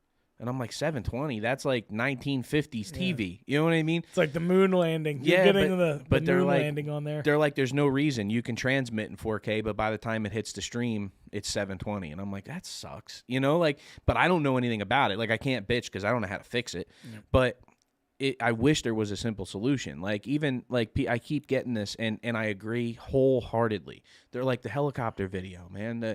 We want to hear the motors. We want to see it. We want to be 20 feet away from it. Like, you the drone. You want to be Rich Lords hanging out of the helicopter in 1987? That's what they want. You know what I mean? But it's like, it's so hard. Like, that was all, when you watch that, it wasn't live. Or No. if any of it was with big production cameras, big money behind it.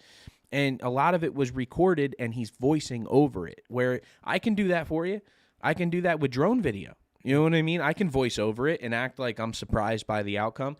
But to do it live is a whole nother lift, man. And I think it's big money-wise. Oh, it's huge. Like, it's got to be. A friend of mine. If you want a reliable, I could do it with like a bullshit transponder that might work and might not. You know what I mean? But if you want a reliable package, it's just not in the fold. Yeah, you do, and you hear that. I mean, that's like the biggest complaint from my friends that watch. Oh, well, the coverage was shitty, or what. And I hate saying negative, but that's what you hear. Oh, the coverage wasn't that good. The coverage wasn't that good. And I did some announcing with you in St. Clair this year. The coverage on our screens was great. Yeah, the coverage once it went through one free media to the next free media to the next free media, it wasn't even 720. And that's the problem too. It's sad, but the same guy, hey, insert my friend, will you pay $10 to watch it? No. What are you, crazy? Like SBI did they it the tried 1 year, it. and I paid for it because I'm a diehard. My friends were in Key West. I wasn't in Key West. I need to watch. Yeah. I need to watch, and it was good. It was good. It wasn't maybe not great, but it was good. But also, and this is where I feel that I know SBI inherited a lot of bad press over the years, and the truth is, from my point of view, is we raced with them for a long time. That's how this all came to be. If it wasn't for John, there was no Was Up, there was no Jersey Boys, there was no OPA, right? So I have a lot of respect for them, and they were ahead of the curve on a lot of things. Like that paying into the live stream thing, they were way ahead of their time, because that's the answer. Like, if you want a stream that's not in 720, if you want a stream that's maybe airing in full HD. That's not Facebook Live or YouTube Live. This year in Inglewood, right? I'll give you for instance.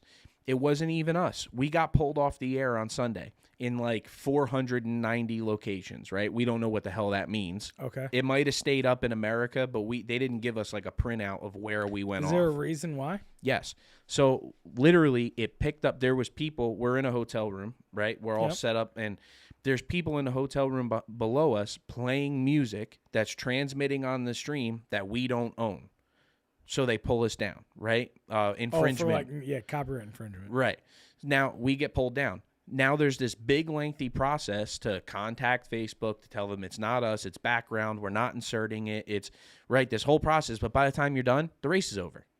Right? So this is what you get with free shit. Sure. You know what I mean? So and no one wants to hear that, and they want the best without paying. I mean, it's just what it is. Yeah, I but wish it wasn't. There's a lot of options. There's a lot of, unfortunately, you got to pay for it, but there's a lot of options that'll offer like a pay-per-view kind of setting where you can do anything you want, where it's just how many people are going to pay for it. Like, you look at the numbers now, like, we do good numbers in the long run. There's a lot of go back and watches, right? But when you watch those live streams and you see that little how many people are watching box in the top, and it's like 400 or 500 people, and you think, well, if you made them pay for it, you'd probably lose 80%. 40 or 50. There'd be 50 people watching, So, and don't get me wrong, a lot of people go back and watch, like our St. Clair one that you were a part of. Yep.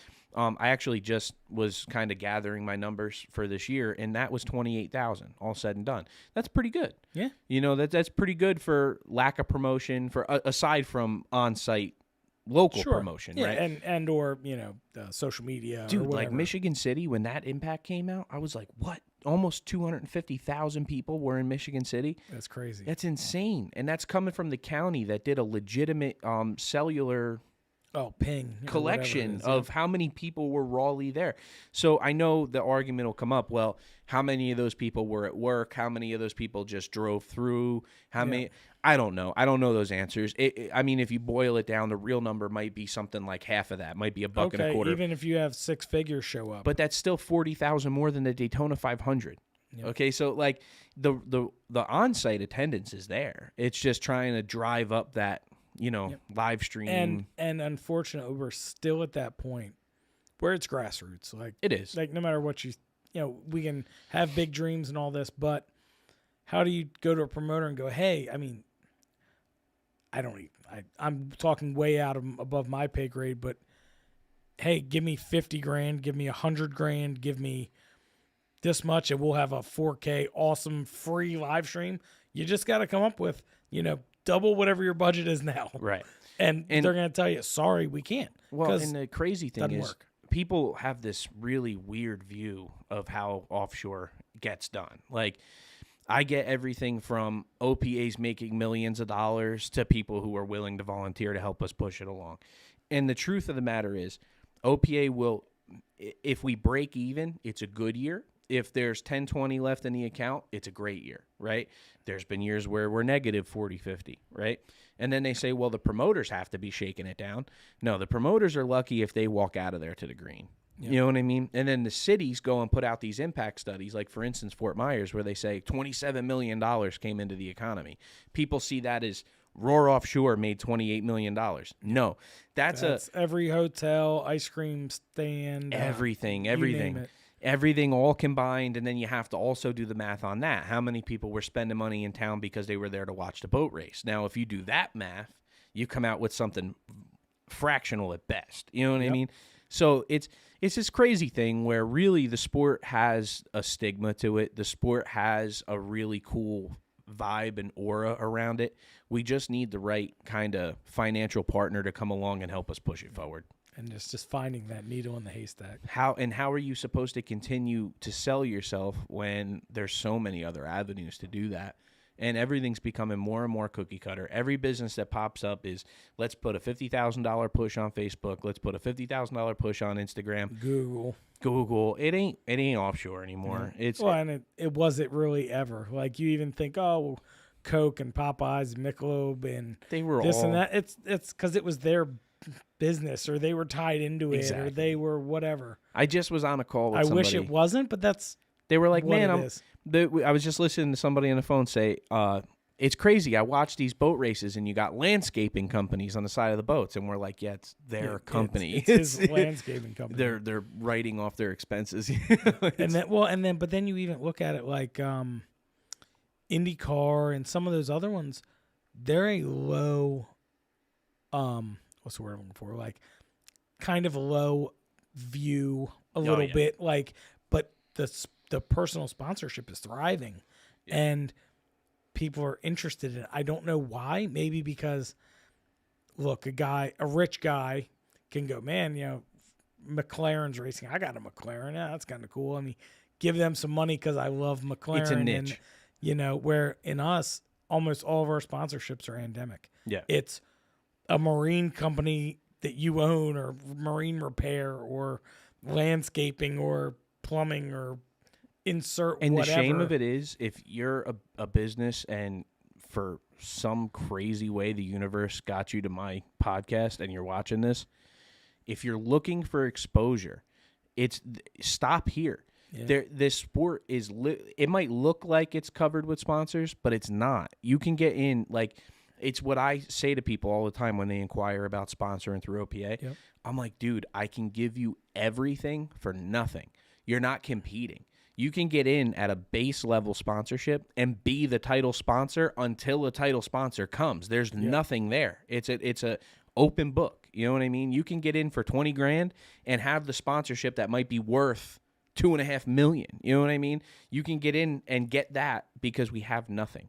So it's crazy to me that you don't even get people taking advantage of that. Like for a $60,000, $70,000 sponsorship where I can pay 10 grand to every class in X, Y, and Z series, right? I just don't like. I feel like we maybe had it with Amsoil a little bit. It was close. I know Lucas, like, he's a big dirt car guy anyway, but he has the Palace or whatever out in Indy and Lucas Oil Stadium and all this stuff, and he did it for his. I'm sure he's not doing that to get rich. No, he's doing it because he kicks. loves. Yeah, he loves racing, and so do we need to find the right guy that loves racing?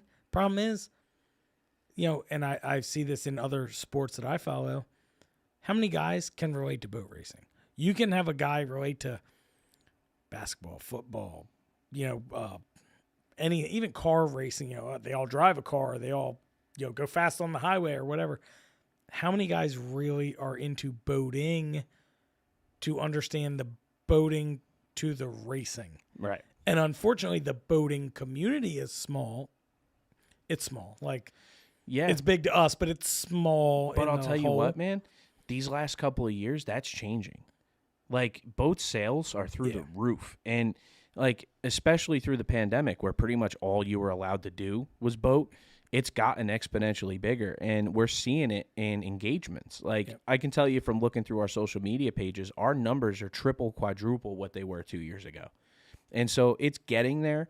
It's getting in the forefront. And I think what it's took is a lot of people starting to put some effort behind this. Like you guys, like, don't take those couple videos we were talking about. Don't take that lightly because people are going to see that and people are going to start to see added elements. And it's not the same thing they've seen 20 times, 30 times before. It's a new thing. And like, I did this out of just the kindness of my heart, but I put GoPros in all the Class 7 boats at times this year and tried to really display that because I was a bit upset with people kind of looking at Class 7. Like, Class 7's got a huge following on Facebook, their Facebook page. Oh, man, is it the outboard or is it the size of the boat? I think it's the combination of both. Okay. Like, Class people 7, love outboards. Class 7 is the 24/7 of it's just another, like, you go on Facebook, everybody, you go and you see post your 24/7s. There's 5,000 pictures, right? Class 7's the same thing. Post your 21 outboard. Yep. You got one. Everybody's got one. So it's cool and they have a huge following, but the one thing that I kept seeing is people don't put the respect into that class. Like, when you go on there, everybody's on there, well, you guys are doing 60. My 21 does 92 with my... Nobody cares, man. So does all of theirs. Well, and then you just go, well, are you going to come race? I would, but you don't go fast enough. Right. And my thing to that is, well, go do it. Go race one race. If you go out and win, dominate your first race and kick everyone's ass, then you can say that. Right. And we'll take bets as to whether you win and dominate and kick everyone's ass. And I'm pretty sure I already know the answer to it. Right. And so that was kind of the driving force behind those videos I was doing, was to kind of put out in the public eye how real this really is. Oh, yeah. When I did the East Lake video, the video from Ken Bird's boat was phenomenal. I mean, that was as hard as you could possibly run that boat. I mean, I think his GPS chip wasn't popped in. I know. What a buzzkill. I was so sad for him. He came up to me after the race. He goes, "Bro, I knew I did it." I knew I did it. I love Ken. He wasn't even mad. Maybe I'm biased because I race with him, and some people love him and hate him. Dude, I gotta tell you too. I love him, man. When you put him in your Pantera, I've been a fan of Bird since the beginning. Right? He came up to me so jacked up to be running your 28 Pantera. Yep. The dude knew like every Pantera that was ever built, how they were built, how they ran, he came up to me so jacked up. I was so happy you did that. Yeah. I just feel bad that that was a year I was having a lot of motor problems. Shit and happens, man. I didn't give him a year of that boat at its best. Unfortunately, Yeah. I mean, it's just that's racing. Well, But we made it to every race, but it just and luckily was you found buzzkill. your way into some other avenues Yeah. for getting your feet wet and, Sure. and staying in the sport. And I was coming back regardless. No matter I mean, what, No yeah. matter what. I mean, I've raced with Fran before that year actually, Right. but like, and I still have big plan. Yeah, I want to bring it back. I still want to do things. It's just racing with Fran. Like I told him, look, I'm all in. If you're all in and you're truly all in, I'm all in with you. So we've been focusing on that, and I think it's shown that we're doing pretty good. right. Well, But it's hard to do too. it Like is. I don't want to say I'm a helmet bag racer with him, but I kind of am. Right. I show up and say, hey, what do we need to do? We have a routine, and we stick to it. Yeah. Well, and you don't change when it's paying off. Yep. I mean, and just to kind of get back to this for a second, man, your accomplishment this year is nothing short of fucking amazing. Okay. And I say and unfortunately for everybody watching this, Fran was supposed to be with us. He was recovering from COVID. And is this public knowledge? It can be. I mean, it's not like anyone hasn't had it or whatever. Yeah, you he know? was recovering Yep. from COVID, and he's still a little under the weather, and he's dealing with some personal stuff, so he couldn't be with us today. But when I say I mean Rum Runner's accomplishments this year. You're the national champion in Class 6. You won the Northeast Championship Series. You're the high points champion of the entire organization, any class, okay? Yep. Then you win the Worlds. You top it off with a UIM World Championship for Class 6. And all of this in 1 year, man. Like, Yeah. that is so cool to pull all that off and then put the cherry on top of it all. Not only are you in the Hall of Champions this year, but it's back-to-back Hall of Champions, only to have been done by Mike Bocchino and Warren in You Gun Learn, another Class 6 boat that you started chasing. That That's beat how you us pretty bad in 17, 18, and Yeah. Dude, to me, there's almost nothing cooler than that. Like, so people are going to ask, like, how come you're having people on the show back to back and shit like that? This is why. I didn't just have you back in because I wanted to have you back in because I felt bad your camera didn't work. You guys pulled off something this season that nobody else has ever done. There's been people that won Hall of Champions, won it twice. There's been people who were worlds and back-to-back worlds and all this stuff. Like, I just saw those pictures going around of Britt Lilly. What's it like? 16, 17, 18, 19, 20. 7 or 8. I mean, he's got a whole fleet of trophies and flags And down that's there. cool. And nothing, no taken away from Britt or anything like that. You guys put it all together in 1 year. You had a flawless year. And if you dissect it, you made some mistakes. You broke out in Lotto. Couple of 2 or 3 breakouts, yeah. Yeah, so not only did you kind of go through it a little bit, but you also pulled yourself back up by your bootstraps and finished strong and stuck with it. So, I mean, how does that feel? I mean, I know we were kind of joking around a little bit about it before the podcast, but I mean, hold that medal up, man. That's legit. Oh yeah, real gold too. That's legit, dude. I mean, look, I know. I'm just messing. I don't want to bite it on you or nothing, but you can. But it's a symbol. Yep. It's a symbol of all year, man. You guys put in the work, put in the time, and I don't want to say dominated, but you dominated, man. And that's something to be celebrated. And there's going to be 8 to 10 Class 6 teams all winter working to come and get you for next year. So where are you guys at? What are you looking at going forward? Where's Rum Runners right now? First off, thank Aside you. from putting up videos of you selling the boat, fucking with everybody. Oh, Fran, he was going COVID crazy, stuck in the house, couldn't help himself. I said, dude, just put that you're going to miss it. Don't, there's no secret. The boat's going and just getting, some touch-up paint work. And, it's been 2 years of, Don't worry, none of us fell for it. Yeah, thank you. Everyone knows Fran would, jump in a line of gunfire to save the boat from a bullet hole, where I'm ducking behind it. He's putting his body on the line to save himself on it.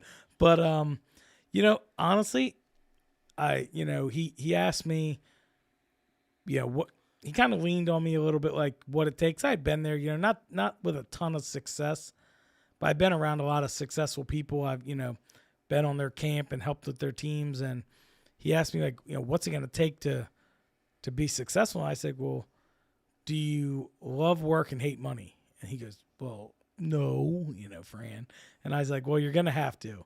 And to his testament, if there was something that, I said, hey, look, maybe we can do this and it'll be better. Maybe we can change this, engine packages and this and that.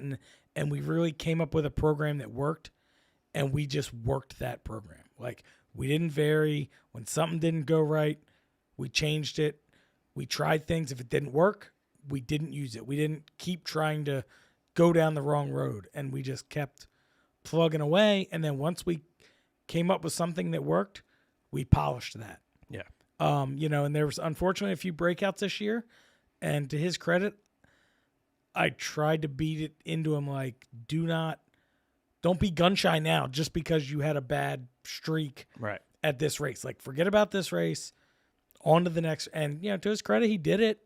And, I tried to keep us out front. I tried to drive as good as I could and let him do the throttling. I didn't tell him really what to do. We would debrief after every race. And there was races I was mad at him, and races, but I said, look, I'm going to be mad, but I'm not mad at you. I'm mad at the situation. He didn't take it too personal. We could debrief, and I think there's a lot to be said about that. So going forward, we're going to try and keep the plan going. We're total overhauling the boat again this year, re-rigging it, starting to get a little long in the tooth, so to speak. Like, some of the rigging's getting tired. So we're going to change that. Try and be reliable. Try and, biggest thing is we finish every race. If the boat needs something, we blew a gimbal housing out, I think in East Lake. We blew all the bushings out, and we didn't even really notice it till we watched a GoPro, and you see the drive moving. You're like, start looking at things, it's not supposed to do that. And, to his credit, we had a week to, was at Michigan City after St. Clair, and I ordered parts, the day I got home. I overnighted them in. I left with them Wednesday night. Friday morning, we're, had the whole transom assembly taken apart on the boat. We fix it. If it needs it, we buy it. When he buys it, I don't put it on. But, and he's committed to doing it. And that's, I think, a huge part of it. Right. And we found an engine package. We got a good engine builder. Our stuff stays together. But that's what it takes. And fortunately, we had some good luck. I'm not going to take that away, too. It was hard work, but good luck, too. Yeah. Well, and there's always that expression, it's better to be lucky than good. Yep. And I've been very fortunate to have that on my side over the years. That's one of the things I try to beat into guys' heads when they're trying to figure out how to be sitting in your seat. I said, man, a lot of it's luck. A lot of it. Some of it is, what is it? The most prepared guy is the most lucky guy. Yep. And so is it you being prepared or you being, lucky? It's both. So. It's both. And, there's situations where, I can't tell you how many times I've been here flushing the boat after a race and something breaks. Yeah. And I'm like, man, well, I was 10 seconds away from losing that race. It's funny you say that, right? In 19, that was kind of our luck. Leading in Inglewood, blow the motor up. Running second in St. Clair, blow the motor up. Leading somewhere else, blew the motor up. Had we maybe not tested 10 laps and only did 8 ifs and buts and what ifs and, I get all that. But it's funny how we were on the wrong side of all of those in 19. Right. World Championship leading, Grenada motor bad, ruins a chance of a world championship. Same thing, so could have won the APBA championship had we finished one place higher, one person got between us, it was that tight. And that's kind of how it was in 21 too with the APBA championship. Jesse and Rob ran more consistent. We had 2 breakouts. They pretty much finished first or second at every race. Right. We finished first or broke out. Right. And so those couple guys in between us, 3-4 guys, boats in between us, 15, 20 points. It takes 3 wins to cancel out one bad race. Yeah. And they were more consistent. They were better than us in that series. They won. Full props to them. Enjoy racing them. They're one of the few boats that will go deck to deck for 50 miles. If we have a little rubbing, they know it's another personal. We know it's another personal. I'm not out to, chop them down, chuck them out. None of that. We'll run a hard but fair race. Right. Well, and something too that I kind of hear all the successful people in this sport say is consistent. Like consistent's important, and I think the sport has a weird thing around it where, like, it's almost wreckers or checkers, right? Like everybody's so hell bent on getting that checkered flag, and I love that. The culture in offshore is super cool when it comes to that, where it's kind of like an all or nothing sport. But the truth of the matter is, if you're in it for the long haul, it's consistency that wins. And you see it in other sports. Like you watch like F1, right? They put a big emphasis on the podium. Like it's a podium day for this team, right? Or they got into the top 10, so they got some points towards the championship, and that's a win right there, right? Well, in this sport, you have this weird thing where maybe 60% of the boats are not going to run every single race. So, or even close to every single race. So for them, the checkered flag is everything, right? Yeah. Whereas with guys like us, where I've had the good fortune of and curse of having to be at every single race, right? So, like, I've never planned for, I want to win this one or I want to win that one. No. It's just... You don't put all your effort into, like, I think I can win St. Clair. I'm going to come with the maybe more radical motor, and if it only lasts a race, doesn't matter. And no, I'm more interested in getting that jacket in February, you know? And so it's cool to see that culture being cultivated, like, between you and Jesse and Rob. And there, I mean, don't name names, we'll order in the sign. But you see that where the Smith brothers, Deception. Yeah, you're going to learn back in Class 6 days. Yeah. Right, where these are guys that you knew were going to be at the next one. So it's not necessarily like I didn't win, it's you won today. You know what I mean? And it's cool. And a lot of it, I mean, like, honestly, a lot of it, we want to win. The smart move looking back, hey, man, we got second today. Right. Whatever, but to turn that switch off is pretty much impossible. But looking back, no breakout there.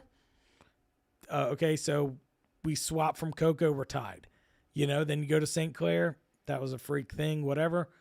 Even if we would have got second, you know, Sarasota, we would have got ahead of them. Michigan said we would have got ahead of them. Fort Myers, we're ahead of them. We won the whole gambit. Yeah. But you know, I'd like to think we maybe learn from those mistakes a little bit, grow some, you know, and I feel like you have to have some progression every year. Is it 5%? You know, I don't think it can be much more, 5, 10%. You know, you're not going to go 100% better. You know, you got to get seat time. You got to get laps in. You got to race. You can test all you want. Testing is not racing. No. You got to get out and race. Yeah. If you want to get better. And also, there's something to be said, like, for you guys where you run the whole season, right? I've been doing it a long time, right? Now, let's take me, for example, and I haven't raced all year, right? I didn't race all year. So if you look at that, the next time I get in the boat, I'm not going to be as good as I was 2 years ago. Nope. And I know that. Like, you have to be in it to win it. You got to be in the race to win the race. It's every year, every season. How often do you see? You really don't see a guy, say, race Class 6 or 5 or 4 or whatever, put their boat in mothballs for 3 seasons. John Hughes. Oh, okay. Dude. Name another one. The guy's a killer, man. One. The guy's a Name killer. Name another one. I can't. Okay. I can't. That just... going back a ways, like Mark Gallagher with Specialized. He probably still could. He probably still could. There's some guys that... But he was in Inglewood. I know, I saw him. He snuck up on me. He said he's coming back for next year. But there's some guys, there's less than a handful of guys that can just show up and show out. But for a lot of us, you got to put the time in. You know, and you said it. You got to spin the laps, man. You got to be in there honing your craft, or else time's going to pass you by. You know, like... I did my thing in bracket class. I got nothing to prove. But if I show up now, I know I'm not the leader. I know you're going to need a season or half a season, a couple of races to figure it back out. Well, and also you get to know the guys you're racing with. You know, like go back to my Class 6 days was 2014 was the end of my Class 6 career. I could tell you what every team was going to do before they did it. Where's Ray Merck at? I hope he's listening to this. I love Ray. Ray Merck, Jim Jackson and John Smith, Gary Cook and Rick Katecki, Rich and Pete Smith. Just a murderer's row for that day, right? Yep. And I could tell you what move Rich and Pete were going to make. I could tell you where Max Stout was going to be. I could tell you what Gary Cook was going to do. I could tell you where Ray was going to be. It got to a point where I knew them better than I knew me. So it wasn't that I was racing, I was racing them, and I knew what they were going to do. So right out of the gate, I had a jump. I knew their boats, I knew their teams, Yep. I knew what motors were in them, and that was my advantage. Was I raced every single race. I knew everything there was to know about my competition. Yep. Now, it's a Shark Tank, dude. I watch those Class 6 races, and it's why, like, I know I joke around with you and rip Yep. you a bit that I'm going to come back. Sure. I'm coming for I you. want you to. I do too. And I haven't found the right package yet. I'm working on it. I got a lead. I'm trying to figure out a way to get it done for this season. I don't want to call it headhunting, but I want to go headhunting. I want to go big game hunting. I want to hang the Fran and Mike trophy on the wall You know, your dad offered, what do you offer, $1,000 to try to knock you off the Yep. pedestal. And I think we took ourselves out of most all of them. Uh-huh. It's just, dude, it's so cool to have you guys in the sport, to have the sportsmanship that you guys carry, and the camaraderie that we talk about so often is so apparent in your team. It's so good to see. It's good to see it pay off. I'm happy to see you here with that medal. I'm happy to see you go represent not only Class 6 and OPA, but all of bracket class.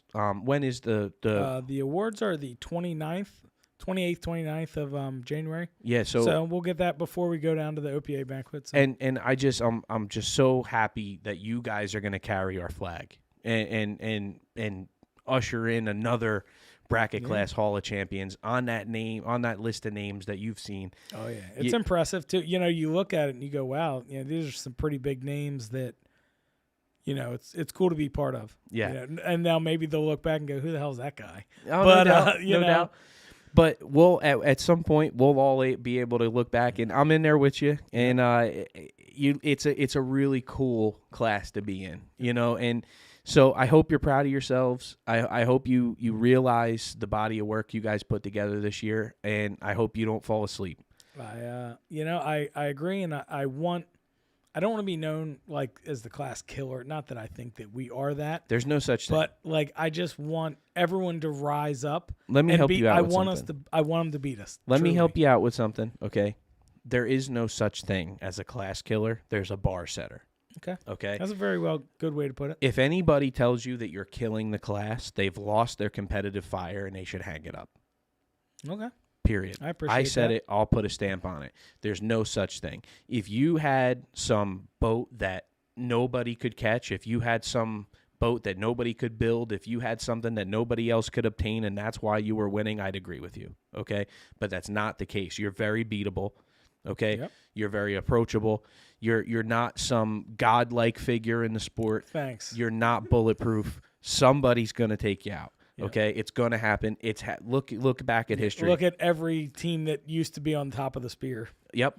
Could you imagine going 3 years ago and telling Nick Scafidi that there was going to be a Sean Torrente? Could you imagine going 3 years before that and telling Gary Ballou there was going to be a Nick Scafidi? Okay, we can even go to Class 6 in 2017 was the first year I raced with Fran, and Bokino and Warren wiped the floor with us like you wouldn't believe. And it took us to 2019 to beat Bokino. right. Like, maybe Yeah, you 18 fucker. or I was 19. in the boat. Yeah, I know, but still. But like, and if you were to go back then And and to say, Mike's credit, we ran it till the Yep. wheels came Yeah, off, dude. ran it till your feet got wet. Yep, that's it. Ran it But- till the bottom came out. But, like, if you were to say in 17, I mean, I send Fran pictures all the time. He gets mad of our boat in 17. It looked awful. The attitude of the boat was wrong. Right. Everything was wrong with the whole boat. And, I remember going, all right, that was a really good lap. We made up a quarter mile or whatever I-chrometer, estimate on Bokino. The very next lap, he pulled it out a quarter. I was like, Right. he's just pacing us. Yeah. He's toying with us in 17. And so I look at that going, that, now fast forward to 19, we're winning a lot. 21 winning even more. I hope there's going to be somebody that challenges us to get, maybe they're going to beat us and maybe they're going to make us look foolish. I want that. I want any and all challengers, and I will help them get close, and it's up to them to want it to beat us. Right. And listen, that's why I'm one of your biggest fans. Also, Fran's not here. I'm a huge fan of Fran. And that's not to say I'm not a fan of anybody else in your class, but I'm a huge fan of yours because I know that day will come. And when that day comes, you'll be humble about it. And you win as well as you lose.